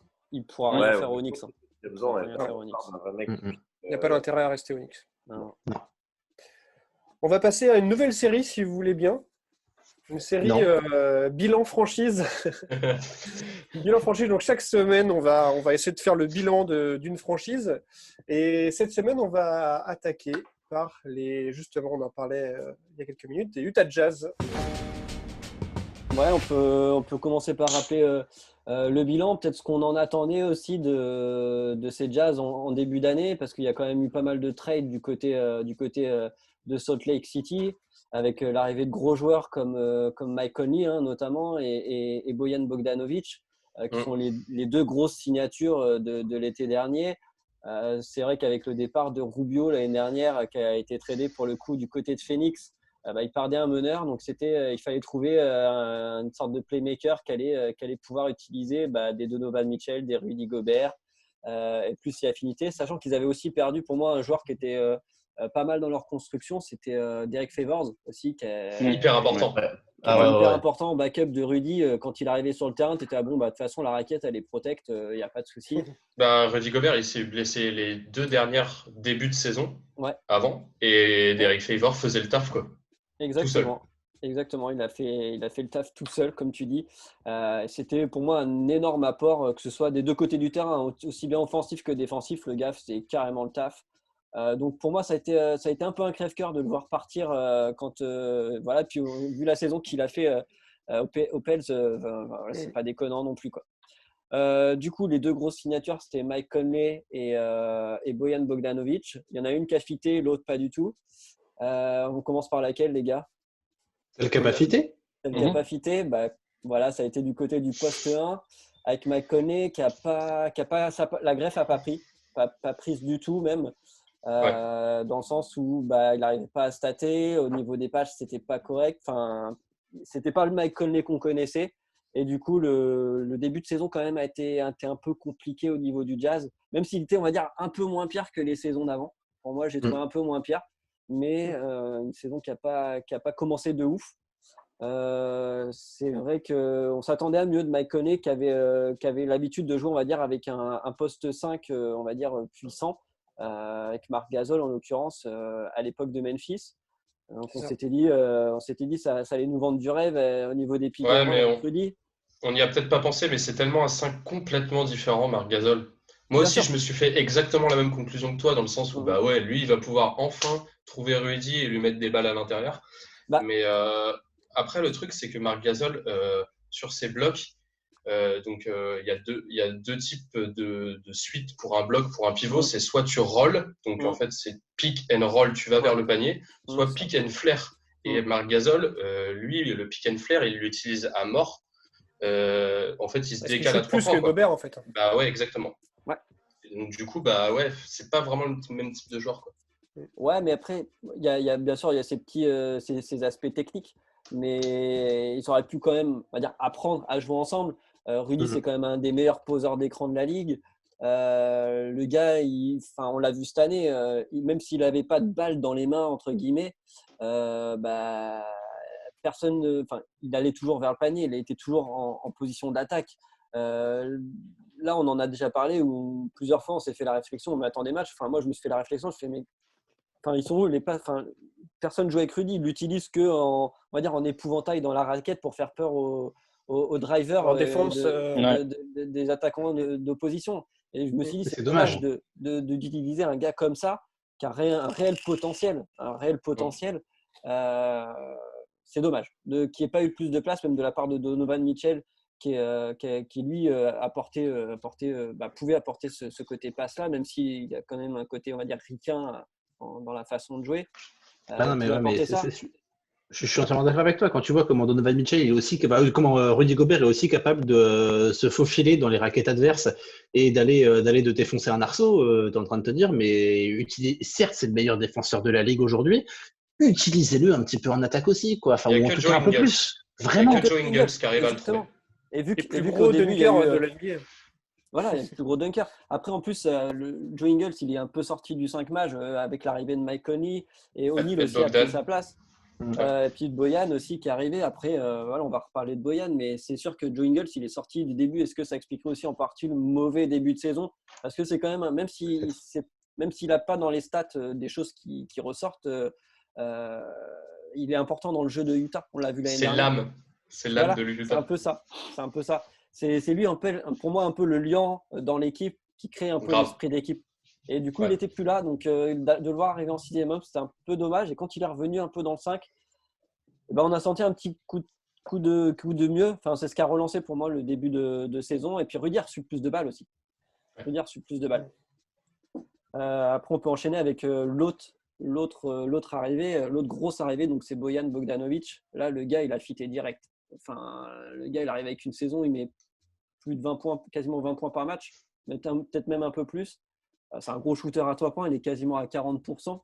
Après, il faut dire que Utah a un des meilleurs pourcentages à 3 points de la ligue. Je crois qu'ils sont à 38 ou 39%, ce qui est vraiment pas dégueu. Et puis voilà, en termes de défense, c'est pas non plus le meilleur défenseur qu'on ait jamais vu. Mais bon, il fait le taf à Utah. Après, non, ouais, j'ai ces stats là, j'ai ces stats sous les yeux. Donc, il joue quand même en moyenne 33 minutes cette saison. Il nous sort 20,2 points, quasiment 45% au shoot. Et après, il est à 4 rebonds et 2 passes D. Après, mais c'est quand même un gros playmaker, c'est sûr. Ouais, mais le truc qui me dérange avec Utah, en fait, c'est que j'ai l'impression qu'ils ont tapé un peu dans le mur en playoff. Parce que en fait, on se rendait un peu compte qu'il n'y avait que Donovan Mitchell qui était capable de marquer. Du coup, ils ont fait quoi? Ils se sont dit, OK, on défend trop, il va falloir qu'on passe un peu avec des playmakers scoreurs. C'est pour ça qu'ils ont pris Conley et Bogdanovic. Sauf que du coup, d'échanger ces joueurs-là, et ben en fait, ils se retrouvent à se faire taper par tous les vrais postes 3. Tu vois, les vrais ailiers un peu physiques, là. Genre, LeBron, gros, il s'amuse. Genre, quand il va taper Ingles et Bogdanovic, à chaque fois qu'il leur rentre dedans sur des drives, ils n'arrivent pas à défendre du coup sur les. Non, mais Ingles, c'est parce qu'il est Après, il y avait O'Neal aussi. Il ne faut pas l'oublier. Lui, il s'est tapé quand même pas mal à défendre sur les gros pour justement éviter à Donovan Mitchell de se taper James en un contrat en défense. Tu vois. Est-ce que c'est un bon exemple de prendre LeBron James? Non, mais. Il y a beaucoup de poste 3 ou poste 1, tu vois, qui ont été défendus par O'Neal, quoi. Non, mais il y a un mort de poste 3. Enfin, tous les mecs, genre, tu vois, on prend Ingram, tu prends. Qu'est-ce que tu peux prendre aussi qui va trop vite pour le. Enfin, en fait, tous les mecs qui savent driver et qui sont des bonnes épaules, quoi. Même Doncic, ouais, grave. Après, les gars. Mais c'était vrai ce que tu disais, Antoine, dans le sens où il fallait qu'ils remettent un petit coup de boost en attaque. Après, ça s'est vu dans leur offensive rating et leur defensive rating. C'est une des premières fois sous l'ère Quinn Snyder où le Jazz a un meilleur offensive rating que defensive rating. Donc, ça ne se joue pas beaucoup, mais c'était pas arrivé depuis quelques années. Parce que le Jazz, leur rame de jeu est plutôt du côté défensif du terrain. Et même si du côté offensif, ça se voit. Mais voilà, donc Bojan Bogdanovic a fait une bonne arrivée et il y a une troisième arrivée qui, mine de rien, leur a fait vachement de bien. Et c'est au moment où ils ont commencé à faire leur énorme série entre mi-décembre et fin janvier où ils ont perdu 2 matchs. C'est l'arrivée de Jordan Clarkson en provenance de Cleveland. Ils l'ont échangé contre Dante Exum, qui était un contrat qui était finalement assez long. Donc, ils ont réussi quelque part un peu à s'en débarrasser pour avoir un contrat court. Et après, on ne sait pas ce qu'il va faire Clarkson à la fin de l'année. Il avait un contrat d'1 an. Mais ça va leur laisser aussi de la marge au niveau des sous pour voir comment ils vont améliorer l'équipe si Clarkson décide de ne pas rester. Parce que c'est un bon fit et il pourrait très bien décider de rester. Et ça marche bien en termes d'électrons libres, de Factor X. Le gars, il est quand même. Lui, c'est le seul mec qui sort des systèmes. Tu vois, genre, il y a des fois où Utah, ça fait un peu trop école. Alors, j'adore. Franchement, moi, je suis trop fan de leur jeu parce que ils ont très peu d'ISO et c'est vraiment beaucoup de systèmes et tout. Beaucoup de sorties d'écran et tout, quoi. Mais, et c'est là où Clarkson, lui, dans le second unit, il fait un peu ce qu'il veut en soi. Tu vois, c'est même pas qu'il sort des systèmes, c'est qu'il s'en balèque des systèmes, en fait. Et puis lui, il balance. Il y a un peu de ça quand même, je pense. Ouais, c'est ça. Mais genre, lui, il balance 4 bombes à 3 points. Il en met 3, tu le laisses sur le terrain. Il en met 1, tu le dégages. Hyper facile à coacher. En vrai, je pense que lui, c'est vraiment un bon ajout. Vaut mieux. Tu vois, Conley, moi, je leur signerais moins qu'un Clarkson, tu vois, par exemple. Mais de ouf. Surtout au prix où il paye Conley, tu vois. Ah, mais Conley, mec, par rapport à ce qu'il apporte, c'est un peu pour moi, pour l'instant, un échec. À voir si l'année prochaine, ça s'arrange ou quoi, ou qu'est-ce. Après, lui, pareil, il sort de 10 ans, je crois, avec Memphis, où il avait tout le temps les clés du camion, il n'avait jamais rien à prouver. Tu sais, il y a peut-être un temps d'adaptation. Je ne veux pas faire le parallèle avec Messi, mais si tu mets Messi au PSG demain, je pense qu'il met un petit temps d'adaptation. Tu nous as réveillés, Alex, là. Ouais, c'était pour ça. En vrai, c'était pour ça aussi. 0 temps d'adaptation, gros. Arrête. Tu mets au PSG demain, il se met 40 buts dans la saison, t'inquiète pas. Globalement, Utah a fini encore dans le milieu du haut de tableau de la conférence, 7e de la ligue, avec un bilan dont on va rougir. puisque oui, non, mais la saison, il n'y a pas eu la fin de saison encore. Hein. Il y a quand même une bonne quinzaine de matchs qui n'ont pas eu lieu. Mais quand tu regardes un petit peu aussi le bilan, que ce soit à domicile ou à l'extérieur, le bilan il est très bon des deux côtés. On est sur 20 ou 21 victoires au domicile et à l'extérieur, entre 10 et 13 défaites. Est-ce que, David, toi, tu t'attendais à mieux au vu des arrivées? Est-ce que globalement, on peut dire que tu es déçu, en fait?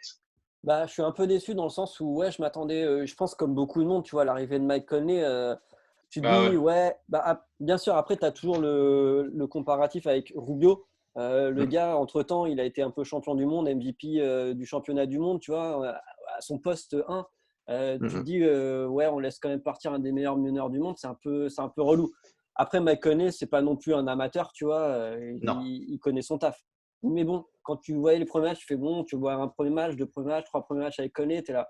Bon, le gars a un peu de mal, il passe pas beaucoup la balle. Quand il shoot, les pourcentages sont vraiment pas très bons. Tu sens que le gars est pas bien dans ses baskets. Donc j'étais un peu déçu. Après, j'étais habitué à avoir des débuts de saison de Utah pas top. Du coup, finalement, quand ils ont il y avait du mieux, Ouais, là, il y avait du mieux.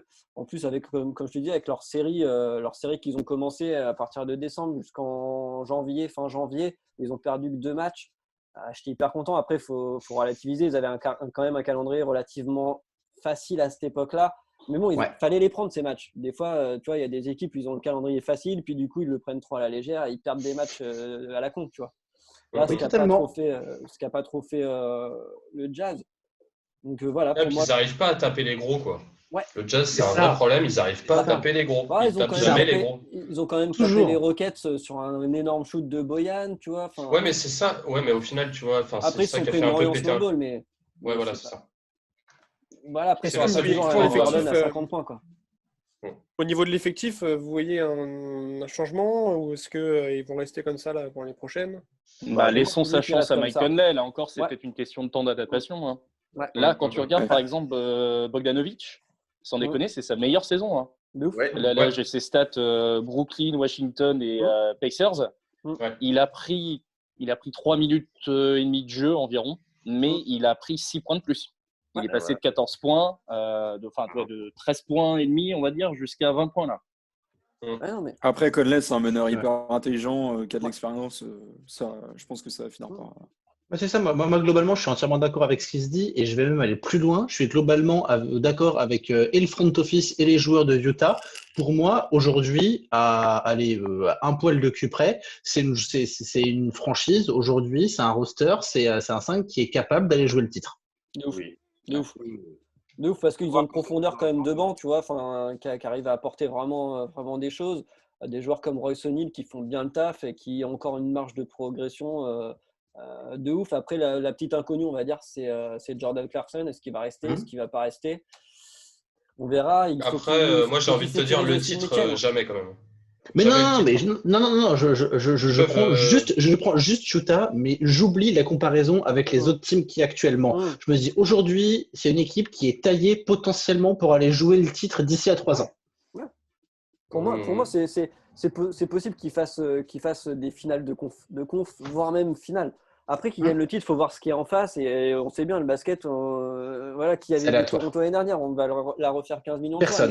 Personne. Voilà. Donc, à un moment donné, peut-être que les Jazz vont faire la saison de leur vie d'ici 3 ans et peuvent récupérer c'est ça. le trophée Larry O'Brien. Tu peux les voir faire une percée.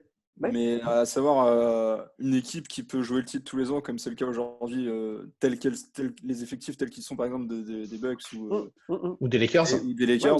Là, tu sais, si les effectifs ne bougent pas trop, ça peut jouer le titre tous les ans. Ou des Clippers. Oui, totalement. Et là, Utah, je ne sais pas. Mais le Jazz, Gobert, là, il est free agent en 2021, non? 2022, je crois. Non, 2002, 2021, je crois. Je viens de voir 2021. Non, c'est cette année, oui. Non, cette année, c'est Donovan Mitchell, il faut qu'il sécurise son contrat. Et c'est effectivement l'année prochaine, en 2021, été 2021, effectivement, que Gobert il sera free agent.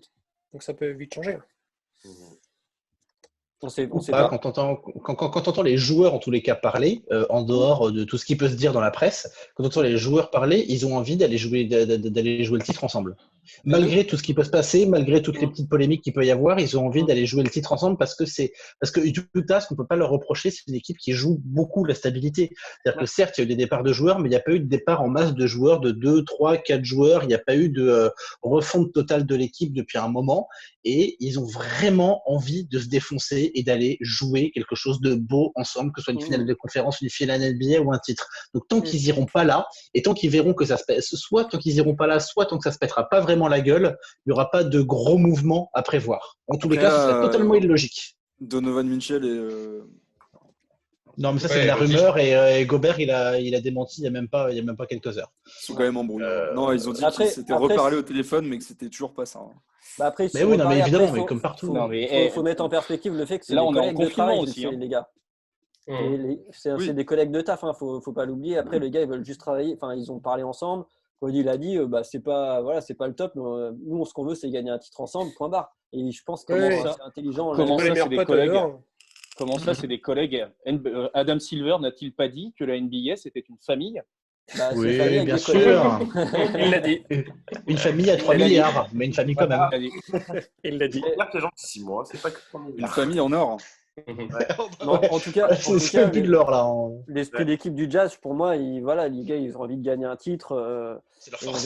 On verra l'année prochaine ce qui se passe. Et puis, pour moi, s'il doit y avoir un changement, ce ne sera pas forcément dans le roster. Et je pense que c'est plutôt le coach qui prendrait. En l'état, si l'année prochaine, il n'y a pas grand-chose qui se passe, il y a moyen que Quinn Snyder il laisse sa place. Ouais. Je le vois plutôt comme ça que plutôt qu'un mouvement de gros joueurs pour l'instant. Voilà. Du coup, pour résumer, on resterait sur une équipe là, qui joue le haut de tableau quand même, là, qui finit 7e. Oui, top 5, non, top 8. Normalement, c'est top 5 minimum. Ouais, c'est ça. 7e de la Ligue, non, mais 7e de la Ligue et 4e de sa conf. Donc, ça va. Oui. Donc, ils jouent le haut de tableau avec la même équipe. Ils garderaient la même équipe encore pour un projet à 3 ans. Je dirais 2 ans. 2 ans à voir après si ça gagne des titres ou pas, ou si ça va assez haut dans les playoffs. Mais Rudy, il a un gros esprit de compétiteur, donc pas sûr forcément qu'il ait envie de rester au Jazz si les perspectives de gagner une bague, elles sont quand même moins. C'est un peu comme Evan, tu vois. Exactement. Je pense qu'il prendra plutôt une équipe avec qui il peut gagner plus un titre, tu vois, même si ça se joue à pas beaucoup. Si le Jazz lui dit… Arrêtez d'envoyer tout le monde à Boston à chaque fois, c'est pas possible. Ça a un dit, mais… Allez, mais oui, pour moi, c'est un peu comme Evan Fournier. Si jamais il peut trouver une équipe qui est plus susceptible d'aller haut dans les playoffs, voire de jouer une finale, voire de gagner un titre, je pense qu'il orientera son choix là. Et je pense que le Jazz pourra comprendre et les fans du Jazz pourraient comprendre aussi. J'allais dire, tout dépend de ce qu'on lui propose, mais quelle équipe serait assez bête pour ne pas proposer un pseudo-contrat max à quelqu'un comme Rudy Gobert qui peut aller te faire gagner le titre. C'est ça. Après, pour l'instant, du coup, je pense que s'il sécurise un contrat, ça va être celui de Donovan Mitchell cette année, où ils vont très certainement lui proposer un contrat max, genre de 150 ou 170 millions de dollars facile. Est-ce qu'ils auront après les sous pour le proposer à Rudy l'année d'après ? Justement, si tu réfléchis un peu stratégiquement, le marché, et c'est ce qu'on se disait avec Jules la semaine dernière, il est peut-être un peu plus intéressant l'année prochaine que cette année. Ouais, clairement. Donc, tout va vraiment, s'il sécurise le contrat de Donovan Mitchell là, cet été, mais genre s'il le sécurise vraiment en mode contrat max avec un billet pas possible, ça peut vouloir dire aussi que pour Rudy la saison prochaine, il y a des chances qu'il aille voir ailleurs. Après, c'est comme tu dis, tout dépend de la saison du Jazz. Tout dépend de la saison du Jazz la saison prochaine. Mais bon. Ouais, puis il y a McConney aussi. La saison prochaine, on voit si la greffe Mike Conley a pris. Autrement, on le vire. Ça libère des sous pour Gobert. Voilà. Ouais, mais il faudra qu'il prenne un meneur. Il faudra qu'il prenne un meneur dans tous les cas. Et ça va coûter cher.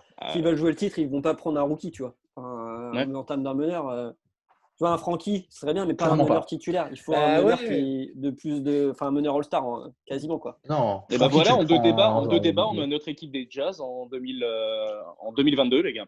Moi, j'aimerais beaucoup voir Frankie au Jazz. Ouais, moi aussi. Ouais, mais en vrai, il faut résoudre le problème du match-up parce que si tu veux aller loin, je te dis, moi, les postes 3, il y a un moment où il faut les stopper, tu vois. Et c'est pas avec Joe Ingles que tu stoppes parce que sur les déplacements latérales. Royce O'Neal, il fait le taf. Pour moi, Royce O'Neal, il fait le taf. Ok. Bah, si tu penses qu'il est capable de. je pense qu'il a de la marge de progression et que sincèrement, il est bien capable de scoltiner des postes 3 de type LeBron James, hein, tu vois, si on veut reprendre l'exemple. LeBron James. LeBron, là. Bah, il est capable de la retenir un peu, la machine. Après, cite-moi un défenseur qui est vraiment capable de retenir LeBron James. Non, mais tu le tiens à moins de 20 points. Tu le tiendras jamais en dessous. Il y avait Draymond Green à sa belle époque. C'est pour ça que je l'ai pris. Oh, il spoil. Il spoil de ouf. Ah non. Voilà, donc le Jazz affaire à suivre. En tout cas, le roster, je pense pas qu'il change beaucoup cet été. Non, je pense pas. Voilà. Et est-ce que Evan Fournier pourrait pas venir s'ils veulent tous les deux gagner un titre? Ouais, mec, tu les payes comment ces joueurs-là? Bah, c'est ça le problème, c'est que c'est trop. J'aurais pas été bon du tout dans votre jeu de si j'étais GM. Je vois tellement pas Vavan fitter au Jazz aujourd'hui, tu vois. Je vois pas ce qu'il irait foutre là-bas et je vois pas ce que le Jazz en ferait. Mais c'était dans l'idée qu'ils veulent tous les deux une bague. Là, on va passer à notre ami Antoine qui nous a préparé une élucubration. Allez. Justement, si j'étais GM. Là. Allez, petit jiggle. Ça marche. Oh, mec. Oh, la boule à Z. La boule à Z pour la semaine prochaine. C'est possible. Aujourd'hui, on va s'intéresser à une position un peu complexe dans le front office des équipes NBA, celle du general manager. Je ne l'ai pas dit avec l'accent, mais vous… Voilà. Manager. Donc, ouais. Le général manager. Yabol. Manager. Alors, pour commencer, tout simplement, si j'étais GM, je n'irais pas au Knicks. Voilà, c'est bravo. Justement, c'est là où tu peux prendre de la gloire absolue. C'est là où tu peux prendre la gloire absolue, si tu veux. Et où tu peux te prendre un saut de merde aussi. Ouais, c'est qui te double. Donc, il faut savoir que le GM, c'est tout simplement le PDG d'une franchise. Il s'occupe aussi bien de la gestion jour après jour de l'organisation, mais aussi de son aspect stratégique, à savoir gestion du personnel, y compris des joueurs, les drafts, les transferts. C'est aussi la personne en charge des relations publiques, une mission qui va s'avérer à double tranchant, comme vous pouvez l'imaginer, pour la plupart de ces personnes-là. Mais dans une franchise NBA, comme dans bon nombre de grandes entreprises, le GM doit des comptes aux propriétaires de la franchise, ce qui peut assurer, selon les cas, soit un minimum, soit un maximum d'autonomie, en fonction du profit du propriétaire. Alors, vous l'aurez compris, c'est un job qui demande d'être dans un premier temps bon gestionnaire sportif et dans un second temps bon gestionnaire dans le sens business, un bon gestionnaire d'entreprise. Pour faire simple, c'est dans un sens un avocat volage spécialisé dans le divorce ou un chanteur agoraphobe, par exemple. La balance va forcément pencher dans un sens au détriment de l'autre. Autant vous dire que les bons GM en NBA ne font pas légion, malheureusement. Alors, nous ne sommes pas là pour dénoncer qui que ce soit ou pour établir une liste des plus mauvais GM de l'histoire de la Ligue. Non. Nous sommes là pour nous poser la question suivante. Que ferais-je si j'étais GM? Non, les pires GM de l'histoire, ce sera l'émission spéciale organisée par les gars.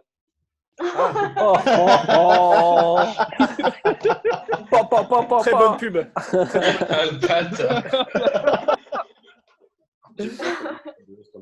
Alors, je plaisante, bien entendu, c'est des super rosters qui nous ont préparés, les gars, et j'espère que vous allez apprécier aussi ce petit format spécial. On reprend de notre côté. Il y en a un qui est un peu en dessous des autres, mais je ne citerai pas de nom. Il porte actuellement le maillot. Ouais. Vous pourrez le repérer à cause du maillot. T'en sais rien, mec, s'il est en dessous des autres. T'en sais rien s'il est en dessous des autres. Moi, je les ai vus, vos rosters. Bah ouais, mais je te dis que le mien, dans 4-5 ans. Le problème, c'est que les mecs, ça fait 20 ans qu'ils disent dans 4-5 ans. Ah non, mais t'inquiète pas. Il a gardé la même philosophie. J'ai une vision à long terme, tu vois. À long terme. Je suis un mec qui comme ça. Fitzel en avait une aussi. C'est vrai. Donc, moi, vous êtes concentré sur l'aspect sportif de la chose uniquement avec les joueurs que vous voudriez voir dans votre équipe. Moi, je vais me concentrer un petit peu plus sur l'aspect business et sur la personnalité de certains GM. Premièrement, arrêtez de constamment vouloir mettre des anciennes légendes NBA en position de GM. Ça n'a aucun sens. La balance aura de grandes chances de pencher du côté sportif et non business. Alors qu'on l'a dit, la position de GM, c'est de trouver le bon équilibre entre les deux. C'est comme si tu nommais un ancien général SS au poste d'ambassadeur en Israël. Sous prétexte qu'il connaît bien son sujet. Non. Alors, prenons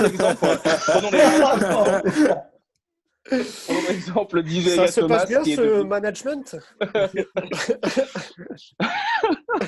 nous a fait rencontrer des gentils. On va faire au montage.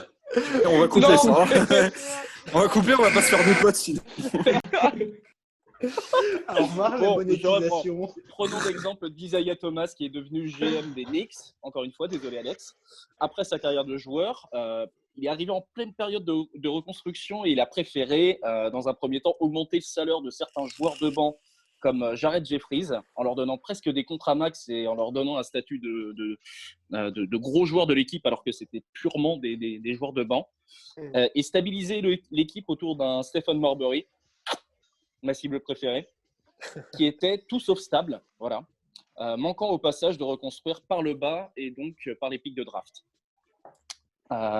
Ou alors encore Elgin Baylor, qui lui, à l'inverse, lors de ses 22 ans au poste de general manager aux Clippers, a laissé passer successivement Scottie Pippen, Kobe et Dirk Nowitzki. Ah, bien. Un peu comme MJ d'ailleurs, hein. Michael Jordan, lorsqu'il a commencé chez les Bobcats en tant que general manager et avant de devenir actionnaire majoritaire et donc propriétaire du club. Oui. Alors, je veux bien entendre que de très bons GM soient au passage d'anciens grands joueurs de la Ligue, mais ça reste toujours un pari risqué quand même, on l'a dit. Certains n'ont pas forcément le sens des affaires et vont privilégier l'existant au lieu de planifier directement le futur du club à 5 à 10 ans. Un job d'entraîneur ou de propriétaire semble d'ailleurs mieux convenir à beaucoup d'entre eux. On l'a vu par exemple, Steve Kerr qui avait des prétentions à devenir GM avant de passer coach. On l'a vu avec Doc Rivers également, qui a eu un mauvais passage en tant que GM, mais qui fait un très bon travail actuellement aux Clippers. Donc voilà, on préférerait plutôt voir ces anciennes légendes de la NBA sur ces postes-là. Ensuite, si j'étais GM, je veillerais à tout simplement ne pas mettre à dos l'ensemble des fans, parce que croyez-le ou non, et ça j'ai fait des recherches sur Internet quand même, a priori ce sont les fans qui achètent des tickets et des abonnements bizarrement. Non, c'est pas vrai. C'est ce qu'on m'a dit. Dans le bourg. C'est exactement ce qui se dit sur la place du village. Alors, sauf dans le cas des Knicks, bien entendu, Alex, tu l'as dit, hein, qui le prouve d'ailleurs depuis des années en se foutant éperdument des fans et n'ayant eu une salle non remplie qu'il y a peu pour la première fois. Ah oui. Ouais. Eux, ils s'en foutent de se mettre à dos les fans. Ils ont toujours l'aspect mythique du club qui leur permet de vendre. Même leurs plus grands fans, ouais, c'est ce que j'allais dire. Le plus grand fan oui. a été mis à la porte. Merde, j'ai perdu son nom. Le réalisateur Spike Spike Lee, Lee. qui s'est vu refuser l'entrée. Enfin, c'est plus compliqué que ça, mais bon, voilà. Ouais. C'est bon, pas trop. C'est pas réglo. C'est pas réglo. Ouais, c'est ça. Bon, bref. Ouais. Donc, on va s'accorder quand même sur le fait que c'est toujours contre-productif de chier dans la main qui te nourrit, hein, et surtout pas très hygiénique, surtout en cette période de confinement. Non, lavez-vous les mains. Hein. Faites caca dans le coude des gens. Vous pouvez chier dans le coude, c'est bien. Je vois qu'on est vraiment une émission qui décolle. Hein. Attends, maintenant on est sur YouTube. Alors, je veux bien croire que les fans soient une espèce à part, qui ne prodigue pas tout le temps de bons conseils. Hein. Ça peut aller, par exemple, de demander à ce que Marvin Martin soit constamment titulaire, ou le simple fait de gueuler pour rien, du genre « où il y en a marre ». Alors, pour ceux qui n'ont pas la ref.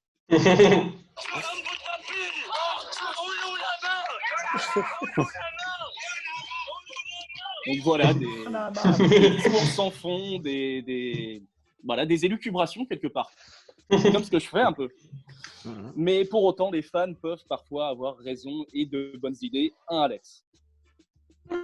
La communauté des Knicks est quand même très proactive sur des solutions qu'ils pourraient apporter pour le club. Oui. Mais en même temps, donc, ça fout de trouver des solutions. Qu'est-ce que tu veux qu'on fasse? C'est tellement ça. Avec un supporter comme toi, c'est que ça fait 20 ans que tu aiguises directement tes arguments. Tu peux rien faire d'autre. Et enfin, si j'étais GM, j'arrêterais de faire appel à des pom-pom girls lors des matchs à domicile. C'est vulgaire et réducteur pour le genre féminin. Alors là, mec, pas d'accord. Non, je déconne. J'oserais pas faire ça à Jules, surtout en cette période de confinement. Tout ça pour Regarde, dire mec, que le poste. C'est une ampoule que j'ai. T'es allé tellement vite que tu t'es brûlé. Non, c'est pour une autre raison, mais en vrai, ça collait bien. On peut pas. Alors, tout ça pour dire que le poste de GM est certes très compliqué, mais nous avons assez d'exemples de mauvais GM dans l'histoire de la NBA pour permettre au futur de ne pas tomber dans les mêmes pièges. Ou alors, et là je prends des risques encore une fois, déléguer, demander des conseils peut-être. Oh, mais t'es fou. Et ouais, Je sais faire pas. des réunions, t'es malade. Toi. Voilà. Merci Antoine. C'en est terminé pour Merci. cette chronique un peu tendancieuse, voilà, on va dire. On va passer au... On a eu notre point Godwin, moi ça me va. Ouais. C'est vrai. Et du coup, on va passer au moment que nous attendons tous. Ah oui. Depuis 2 mois maintenant.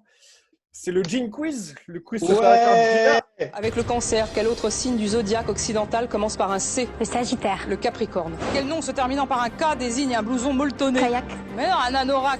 Quelle bête de concours est la blonde d'Aquitaine? Une vache. Lit-on le français de gauche à droite ou de droite à gauche? Droite à gauche. Selon la pièce de Molière, comment sont les précieuses? Fourberie d'escapé. Non, ridicule. Alors, vous remarquerez quand même que la voix de celle qui dit Sagittaire ressemble à s'y méprendre à celle de Gina quand même.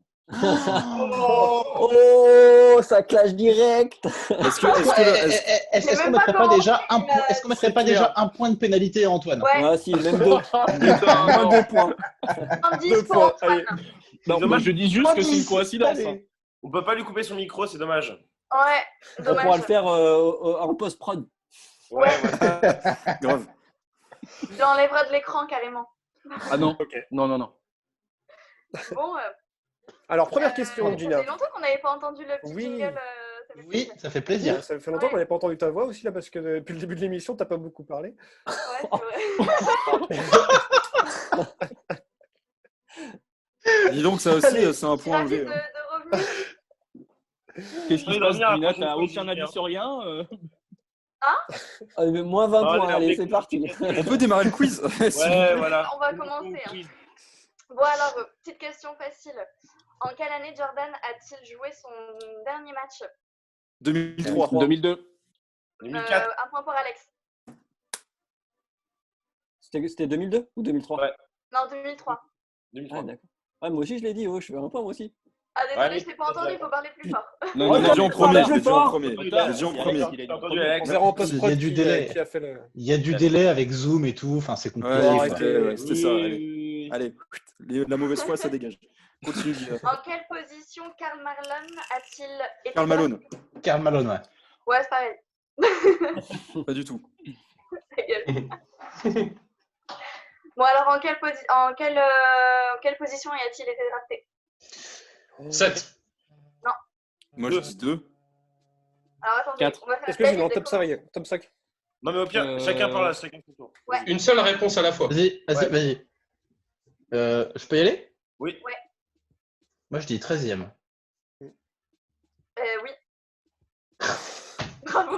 C'est plus le 13. Ah, mais Bon, du coup, on n'a pas le droit de pas jouer. tricher. Hein. On peut pas vérifier si les gens trichent ou pas, mais Ouais, j'avoue. on ne Ouais, triche pas. 13e. Et regarde sa tête. Regarde sa Ouais, tête. il a Il a triché. triché. Regarde sa tête, il a triché. Regarde sa tête. Non, Eh, ça, non, mytho. j'ai dit 13 dans un pif total. Quand on Oui. me demande un chiffre, je dis Ouais, toujours 13. ouais, donc c'est c'est pas ça, compliqué. C'est ça. Normalement, Genre, non, mais en vrai, j'en savais rien. J'aurais pu dire 15 comme tout pareil. Hein. Non, en vrai, j'en savais Alors que rien. Wikipédia dit 13. Non, c'est au pif parce qu'il a fait la recherche sur Bing. Voilà. Ouais, en quelle année? Et Bing, c'est pas très stable. En quelle année?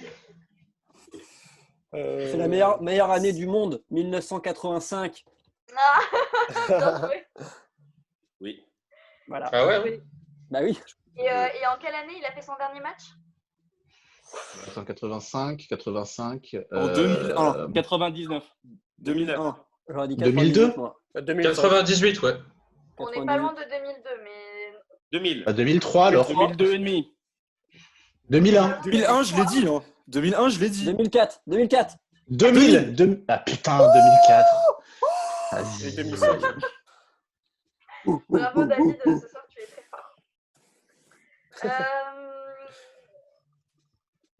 Qui a été le premier président de la NBA jusqu'en 63? Stéphanie de Monaco.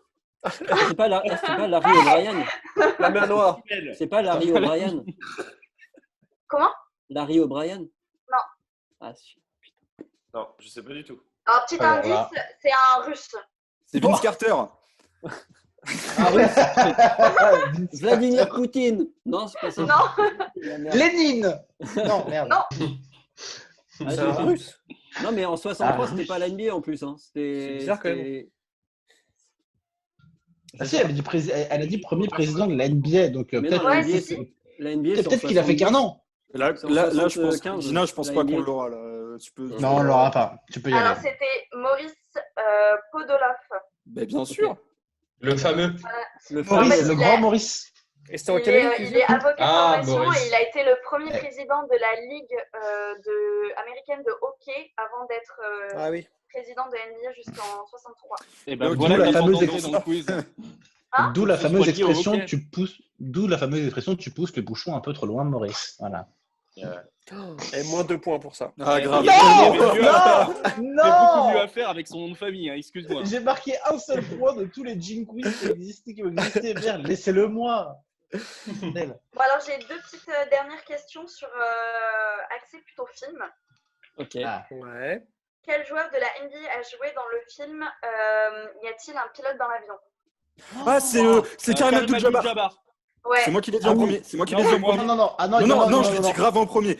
Je l'ai Ah, dit moi, grave je en suis premier. d'accord, c'est Alex, Je l'ai dit hein. grave en premier. C'est Ah, Alex. ouais, merci. C'est Alex. moi j'ai entendu Merci. Antoine d'abord. Moi j'ai entendu Antoine d'abord. C'est moi. Battez-vous. Ah, c'est Bah, moi. un point chacun. Gros, De toute je l'ai façon, dit. Antoine, vas-y, il part un avec point moins chacun. 20, donc Oui, en plus. Ah, mais Bah, Antoine, il est out Viens là, toi, depuis viens longtemps. là. Parle. On va dire Alex. allez, il y a du C'est favoritisme, quoi ce mais bon, c'est favoritisme normal. Non, C'est je l'ai dit en normal. premier. Favoritisme. Rien à foutre. Et on n'arrive pas à se déterminer, enfin à se Départager. décider. Un point chacun.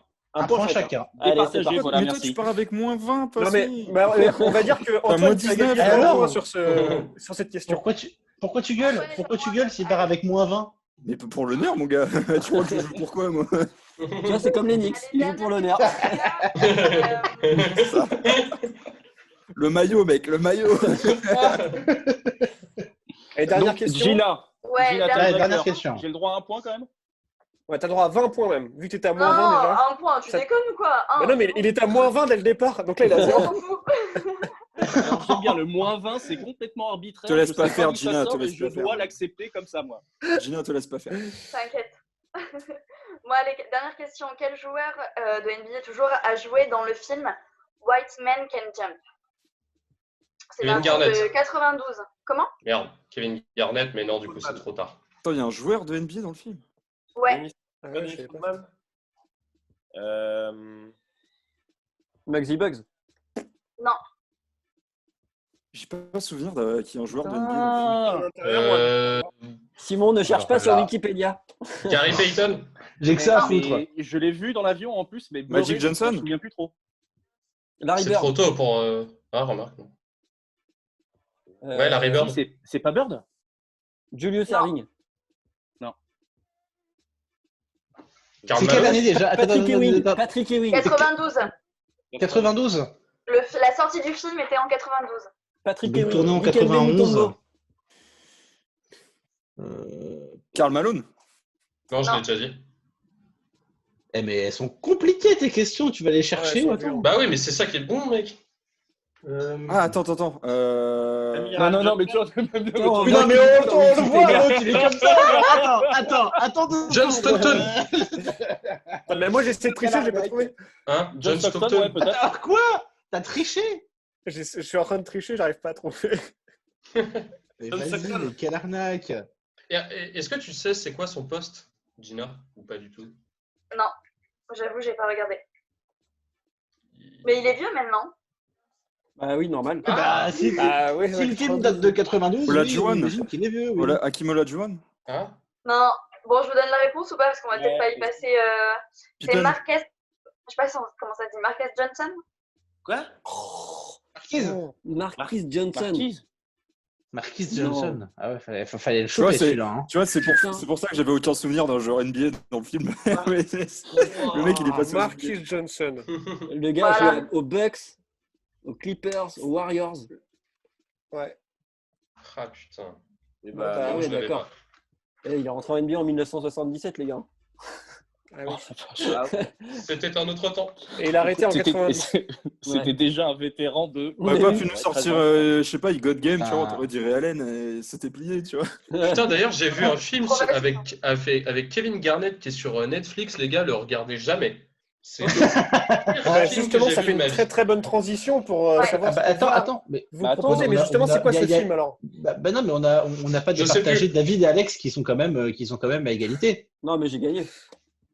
D'accord. Allons-y. Non, on les met au même.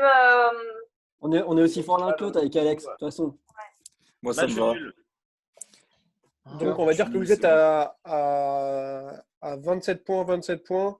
Moi, je suis à 23 à peu près. Ouais, J'aime bien carrément. notre Ouais. décompte. J'aime bien notre Moins décompte. 19. T'as 19, ok.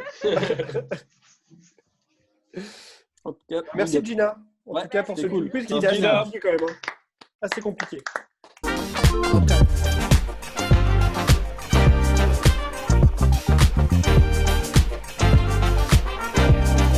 Moi, Ah ce ouais, que je vous non, mais- conseille pas, c'est Kevin Garnett. Franchement, les gars, je l'ai regardé en VO, mec. J'ai jamais entendu autant de fuck dans un film, mec. C'était affreux. C'est quoi ce film alors?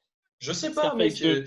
2. Franchement, j'ai arrêté au bout de, je sais pas, peut-être 40 minutes de lecture. J'en pouvais plus, mec. Même pour Kevin Garnett. Hein. C'est un film sur le basket? Non, même pas. En plus, je me souviens même plus de l'histoire, gros, tellement c'était nul. Bon, bah, on va switcher complètement celui-là. Alors, il a pas, Ah ouais, il a grave. pas le pitch. Il a pas le titre, il a Mais rien. en fait, mon intérêt de base était juste pour voir Kevin Garnett derrière un écran. Du coup, bah, à chaque fois que Kevin alors, Garnett est-ce il qu'il était joue là, bien je le regardais comme ça. Ah, Uncut Gems. Et puis j'oubliais complètement de quoi ça parlait, parce que j'entendais que fuck. Putain, c'est pas Alors, avec le connard là, Uncut, voilà, l'humoriste américain qui me fait pas rire du tout, Adam Sandler. Putain, voilà. Exactement, voilà, Uncut Gems avec Adam Sandler. Non, mais regardez jamais ça, les gars, franchement. C'est j'ai c'est passé 40 minutes un de ma bijoutier new-yorkais qui risque tout dans l'espoir de rester à flot et en vie. Voilà, c'est le résumé qu'en fait Netflix. Hein. Et est-ce que Kevin Garnett C'est- joue bien alors, au moins? Bah, aussi bien que le film. Ah, Franchement. mais en plus, mais c'est un film de cette année en plus, c'est pas, je sais Ouais. pas, genre un vieux film. Mais oui, C'est un mais film oui, qui Il a, est il là, a là. été présenté, Ah, il c'est a un été film présenté à Netflix, Toronto, il a été présenté à plein de festivals, comme quoi ce serait un super film. Donc merci pour ton retour honnête sur cette performance. Donc, on Ah en bah moi regardera après. j'ai pas d'action dans le groupe, donc je m'en bats les couilles. Par contre, tu as vu un documentaire qui t'a plu sur YouTube sur Elio Kobo? Qui m'a plu, ouais, bah Non ouais, c'est bon, non, Oula. bah, on va dire que ça m'a plu en sachant que de base j'avais la source qui était quand même France 3 Aquitaine. Ouais, et quand on connaît la capacité de France Télévisions à parler de NBA et qui mettent aucun mot américain quand ils en parlent, et que vraiment c'est ridicule. Et en écriture inclusive. Ouais. Bah franchement pour avoir une vraie vision d'ensemble de Elio Kobo, je suis allé chercher après des mecs, des youtubeurs qui m'ont vraiment un peu aiguillé sur le joueur parce que bah, Qui on sort l'a reportage de regardé avec 2019, Gina, hein. c'était ouais, bah oui, C'est déjà ouais. Déjà, c'est juste après sa première année. Ouais, et puis c'est avant le contexte Ricky Rubio, Aaron Baines qui arrive. Donc eux, ils se projettent vraiment genre Elio Kobo, c'est un peu l'avenir des Suns à long terme, non. Mais non, ce que j'ai trouvé d'intéressant, c'était en fait toute la préparation psychologique que Pau a eu avant son départ en NBA. Parce qu'en fait, un an avant la draft, lui, dans sa tête, il s'est dit, bon, vas-y, l'année prochaine, je me présente à la draft. Donc, c'était acté avec le club déjà depuis le début de la saison. Et en fait, là, ils ont eu une espèce de cellule psychologique uniquement dédiée à Eli, qui l'ont vraiment préparé. Lui, bah, c'est un scoreur qui a beaucoup de shoots et beaucoup de possessions en attaque, beaucoup de ballons en fait. Et du coup, ils lui ont vraiment dit, en fait, quand tu vas traverser l'Atlantique, attends-toi à être vraiment personne là-bas. T'as rien prouvé, t'as pas genre de titre majeur derrière toi sur ton CV, donc tu vas être personne et il faut que tu l'intègres et c'est hyper important. Et donc en fait, bon, je veux pas tout spoiler, mais c'est vraiment c'est intéressant sur ce point-là. Après, c'est 27 minutes, donc ça va super vite. Et puis c'est France 3, donc il y a des petites lacunes, mais non, c'est intéressant. Sur le contexte d'un jeune Français qui va jouer en NBA, là, sur ça, c'est bien expliqué. Par contre, sur le joueur, sur l'équipe en elle-même, rien quoi. Ouais, il n'y a pas grand-chose, ouais. Et non, c'est vachement son... Quelqu'un réveille Alex ou... En fait, c'est vachement l'année en NBA qui vient de se passer. En fait, c'est plus un récap de ça. Il y a très peu d'informations. Moi, je m'attendais vraiment à un truc un peu, je sais pas, on est dans France 3 Aquitaine, il vient du coin, on raconte un peu. Il y a 10 minutes au début où il raconte un peu là où il s'est forgé, comment il a. Il parle de basket de rue, tout ça. Ouais, voilà. Mais il y a pas tellement d'informations sur sa carrière pro ou dans quel club il est passé. Enfin. Par contre, ils ont relevé un truc qui était intéressant, c'était de faire une comparaison entre être un joueur en Arizona et être un joueur à Los Angeles, par exemple, ou à New York. Mais là, ils avaient pris l'exemple de Los Angeles dans le sens où c'était plus facile l'intégration, au-delà de tout ce qui est aspect financier, vie privée, tout ça, que l'intégration a été plus facile pour lui parce qu'il pouvait sortir comme il voulait et il ne se faisait pas embêter, contrairement à un jeune joueur français qui arrive dans des grandes villes comme Los Angeles. Des gros marchés, des grosses franchises. Ouais. Donc, c'était plus intéressant dans ce sens-là parce que, sur le contexte, sur le fait qu'un joueur arrive aux États-Unis, mais après, c'est vrai que on n'apprend rien de spécial, mais c'est pas mal. En vrai, ça se regarde. C'est bien à regarder, quoi. C'est oui, voilà, même pas 30 minutes. Ça passe bien, hein. Ça passe bien quand même comme. Ça passe bien, ouais.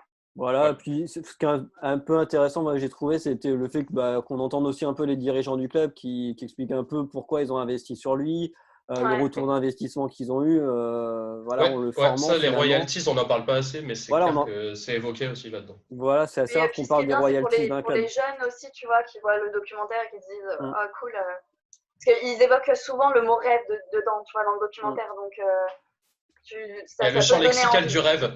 Ouais, non, mais c'est vrai, en plus. J'ai relevé le champ lexical du rêve. Ils en parlent souvent, ils disent c'était son rêve, le rêve américain, c'est un rêve pour nous de vivre ce genre de carrière, tout ça. Et, c'est une situation onirique. Ça peut donner envie aux plus jeunes. Normal. C'est ça. Si vous avez rêve en thème de bac de français, allez regarder ce documentaire sur Benny Kobo et notez tous les synonymes qu'il y a, parce que franchement. Exactement. On rappelle que le docu est dispo librement sur YouTube, sur le compte YouTube de France 3 Aquitaine, je crois d'ailleurs, indirectement. Ouais. Super chaîne d'ailleurs, abonnez-vous les gars. Likez. Enfin, commencez par liker Passage en Force peut-être. Ouais, déjà. Peut-être France 3 Aquitaine. Et puis après, on soutient le service public, toujours. En parlant de chaîne qui est un peu plus grosse, là c'est Bein, pour le coup, qui lance une chaîne dédiée à la NBA. Ouais. Un peu plus, quand même plus grosse, Simon. Plus grosse que le service public, s'il te plaît. France 2, France 3, France 5. Ah, ouais, d'accord, ok. Et bientôt France U. Non, donc Bein Sport donc on lance une chaîne 100% NBA sur Bein Sport Max 4. Alors je connais pas Bein, je sais pas comment ça se passe. Il y a... Non, mais en fait, tu as 3 canaux principaux. Tu as Bein 1, 2, 3. Et après, le reste, c'est Max 4, 5, 6, 7, 8. Et c'est sur un peu 10. Plus loin dans le. Voilà, c'est les chaînes en plus qui généralement diffusent soit du basket, soit des matchs un peu moins attractifs pour que ça passe sur les 3 premières chaînes. Tu vois ce que je veux dire? Okay. Généralement, tu as qu'un seul commentateur, un truc comme ça. Si par exemple, ils font il y a plein de matchs de foot en même temps, par exemple multi-Ligue 1 ou multi peu importe. Ils vont placer le gros match sur Bein 1 et les autres matchs, on va dire, sur Bein 4, 5, 6, 7, 8, comme ça. Les gens qui veulent voir leur équipe peuvent voir le match en entier, en fait. Donc l'idée, ce serait que la chaîne Bein Sport 4 soit dédiée que à l'NBA. En gros, ils retransmettent la NBA TV, quoi. Après, cette année c'était déjà sur Bein 1 NBA Extra. Ouais. Oui, mais cette année, c'était déjà quand même hyper actif dans le sens où Bein Sport Max 4, là, c'était tous les matchs en VO. Que des matchs en VO toute l'année. Tu avais tout le temps un match en VF avec les commentateurs et l'équipe de Xavier Vaution. Et Binmax 4, c'était que des matchs en VO tout le temps. Ouais, c'est cool ça. Ouais, grave. moi j'aime bien malade. J'aime bien les matchs en VF, moi personnellement. Je trouve les commentateurs bien très très bons. Donc, ouais, de ouf. Bah ouais, carrément. Ouais. Bah, ils ont une grosse team qui a quand même un peu de bagage aussi en termes de NBA. Sans blague. Voilà. Ouais. Moi, j'aimerais bien retrouver justement ce côté français parce que j'ai le League Pass et en fonction du canal sur lequel tu regardes, ça change rien, quoi. Les commentateurs, ils sont pas. T'as qu'à essayer en espagnol, c'est plutôt cool. Donc là, ça veut dire qu'avec Bein, on pourra avoir accès à tous les matchs ou pas encore? Non, en fait, non, tu n'as pas accès à tous les matchs. En fait, il faut savoir qu'NBA TV, c'est la chaîne de la NBA, mais ça ne veut pas dire qu'ils diffusent tous les matchs. Voilà, là, pour l'instant, ils font plutôt des rétrospectives. Mais c'est une chaîne continue sur la NBA, plus ou moins. Tu vois, c'est pas l'abonnement au League Pass, c'est ça que je veux dire. Okay. Ah non, clairement pas. Ah non, tu peux pas choisir le match que tu regardes. C'est-à-dire que tu as un programme jour par jour où ils disent à 13h, il y aura ce match-là, à 14h, il y aura ce match-là, etc. Mais tu n'as pas le choix dans les matchs que tu vas regarder, ni dans l'année, ni rien. Tu vois, c'est eux qui choisissent les matchs qui vont rencontrer. Si, après sur tablette, tu as le replay, non? Non. Il n'y a pas le replay NBA. C'est dommage.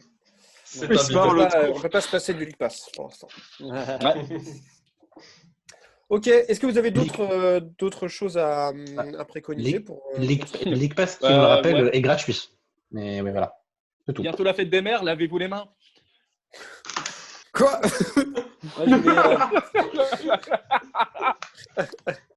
On coupera ça, monsieur. Rassure-moi, tu couperas ça. Ah non. C'est de l'humour absurde. D'un documentaire aussi qui est sorti, qui va sortir, qui s'appelle Jump Shot. C'est un documentaire qui est produit par Stephen Curry et qui est dédié en fait à un peu l'histoire d'un gars que peut-être vous connaissez, qui s'appelle Kenny Sellers. C'est un vieux de la vieille, puisque lui, il était plutôt dans la NBA les années 60, 70, 80. Et c'est l'inventeur en fait du jump shot, tout simplement.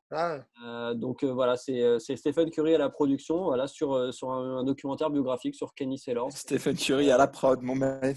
Bah ouais, après Kevin Durant s'y est mis, Stephen Curry l'a fait. C'est plutôt chouette d'avoir ce genre de là. Moi, je connaissais pas du tout ce gars, Kenny Sellers, et du coup, c'est à voir sur le site du documentaire Jump Shot The Movie. Là, il est sorti aux États-Unis tout début avril, et là, il devrait être disponible sur le site de Jump Shot The Movie. C'est le seul endroit où on peut voir ça. Donc, c'est pas gratuit. Tu faut payer pour le voir, non? Il me semble pas, non. Non, il me semble pas. Je te dis ça tout de suite, mais il me semble pas que ça soit payant. Moi, sinon, j'ai 2-3 trucs aussi à vous balancer. Allez. J'ai regardé toujours sur la page YouTube de First Team. Donc, ils ont sorti un recap en fait, ils ont fait des hors-séries qui est le meilleur poste 5, poste 4, poste 3, poste 2 et ils ont fini par le poste 1. Et justement, cette dernière émission, ils ont l'habitude d'inviter Nicolas Batum, pardon, qui a fait tous les hors-séries. Et pour le dernier épisode, ils ont justement joint Tony Parker. Donc, c'est sorti il y a 2 semaines, ou même pas une semaine. Donc, c'est vraiment un Tony actuel, quoi, qu'on entend. Ils avaient déjà fait une émission pour présenter plus Tony Parker et son projet avec l'Asvel. Là, ils parlent vraiment des postes 1 all-time. Donc, c'est marrant Enfin, genre là, Tony Parker est clairement dans le classement. Ouais. Et clairement, lui, disons qu'il est conscient de ses qualités et de son parcours en NBA, et donc il va défendre un peu son bout de beefsteak par rapport aux autres. Donc franchement, en vrai, moi j'ai trop ri. Franchement, l'émission elle est archi marrante. Sinon, je me suis mis USA. Alors attends, l'USA France des Jeux Olympiques de 2012. Parce que, en vrai, là, je mate plein de vieux matchs et dès qu'il y en a un qui tombe quelque part, je le regarde. Et j'ai essayé de retrouver les finales de 2014, mais j'ai juste trouvé la première mi-temps du match 3. Donc, je suis pas sûr que ça va intéresser beaucoup de monde, mais moi, je sais que je me la suis matée. J'avais juste la première mi-temps, mais c'était tellement un match de ouf, le Miami, la série même tout entière, le Miami-San Antonio, que Dès que j'ai trouvé une première mi-temps, je l'ai maté. Voilà. Parfait. Voilà. Ah, j'ai que ça, moi. Hein je vous aime beaucoup, mais ça fait 2h20 qu'on est là, les gars. Ça a duré très longtemps. Ça a duré 6 heures. 2h20 d'émission, c'est pas tous les jours qu'on fait. Non, pas 2h20. Si, on a 2 bonnes heures. On a 2 bonnes heures.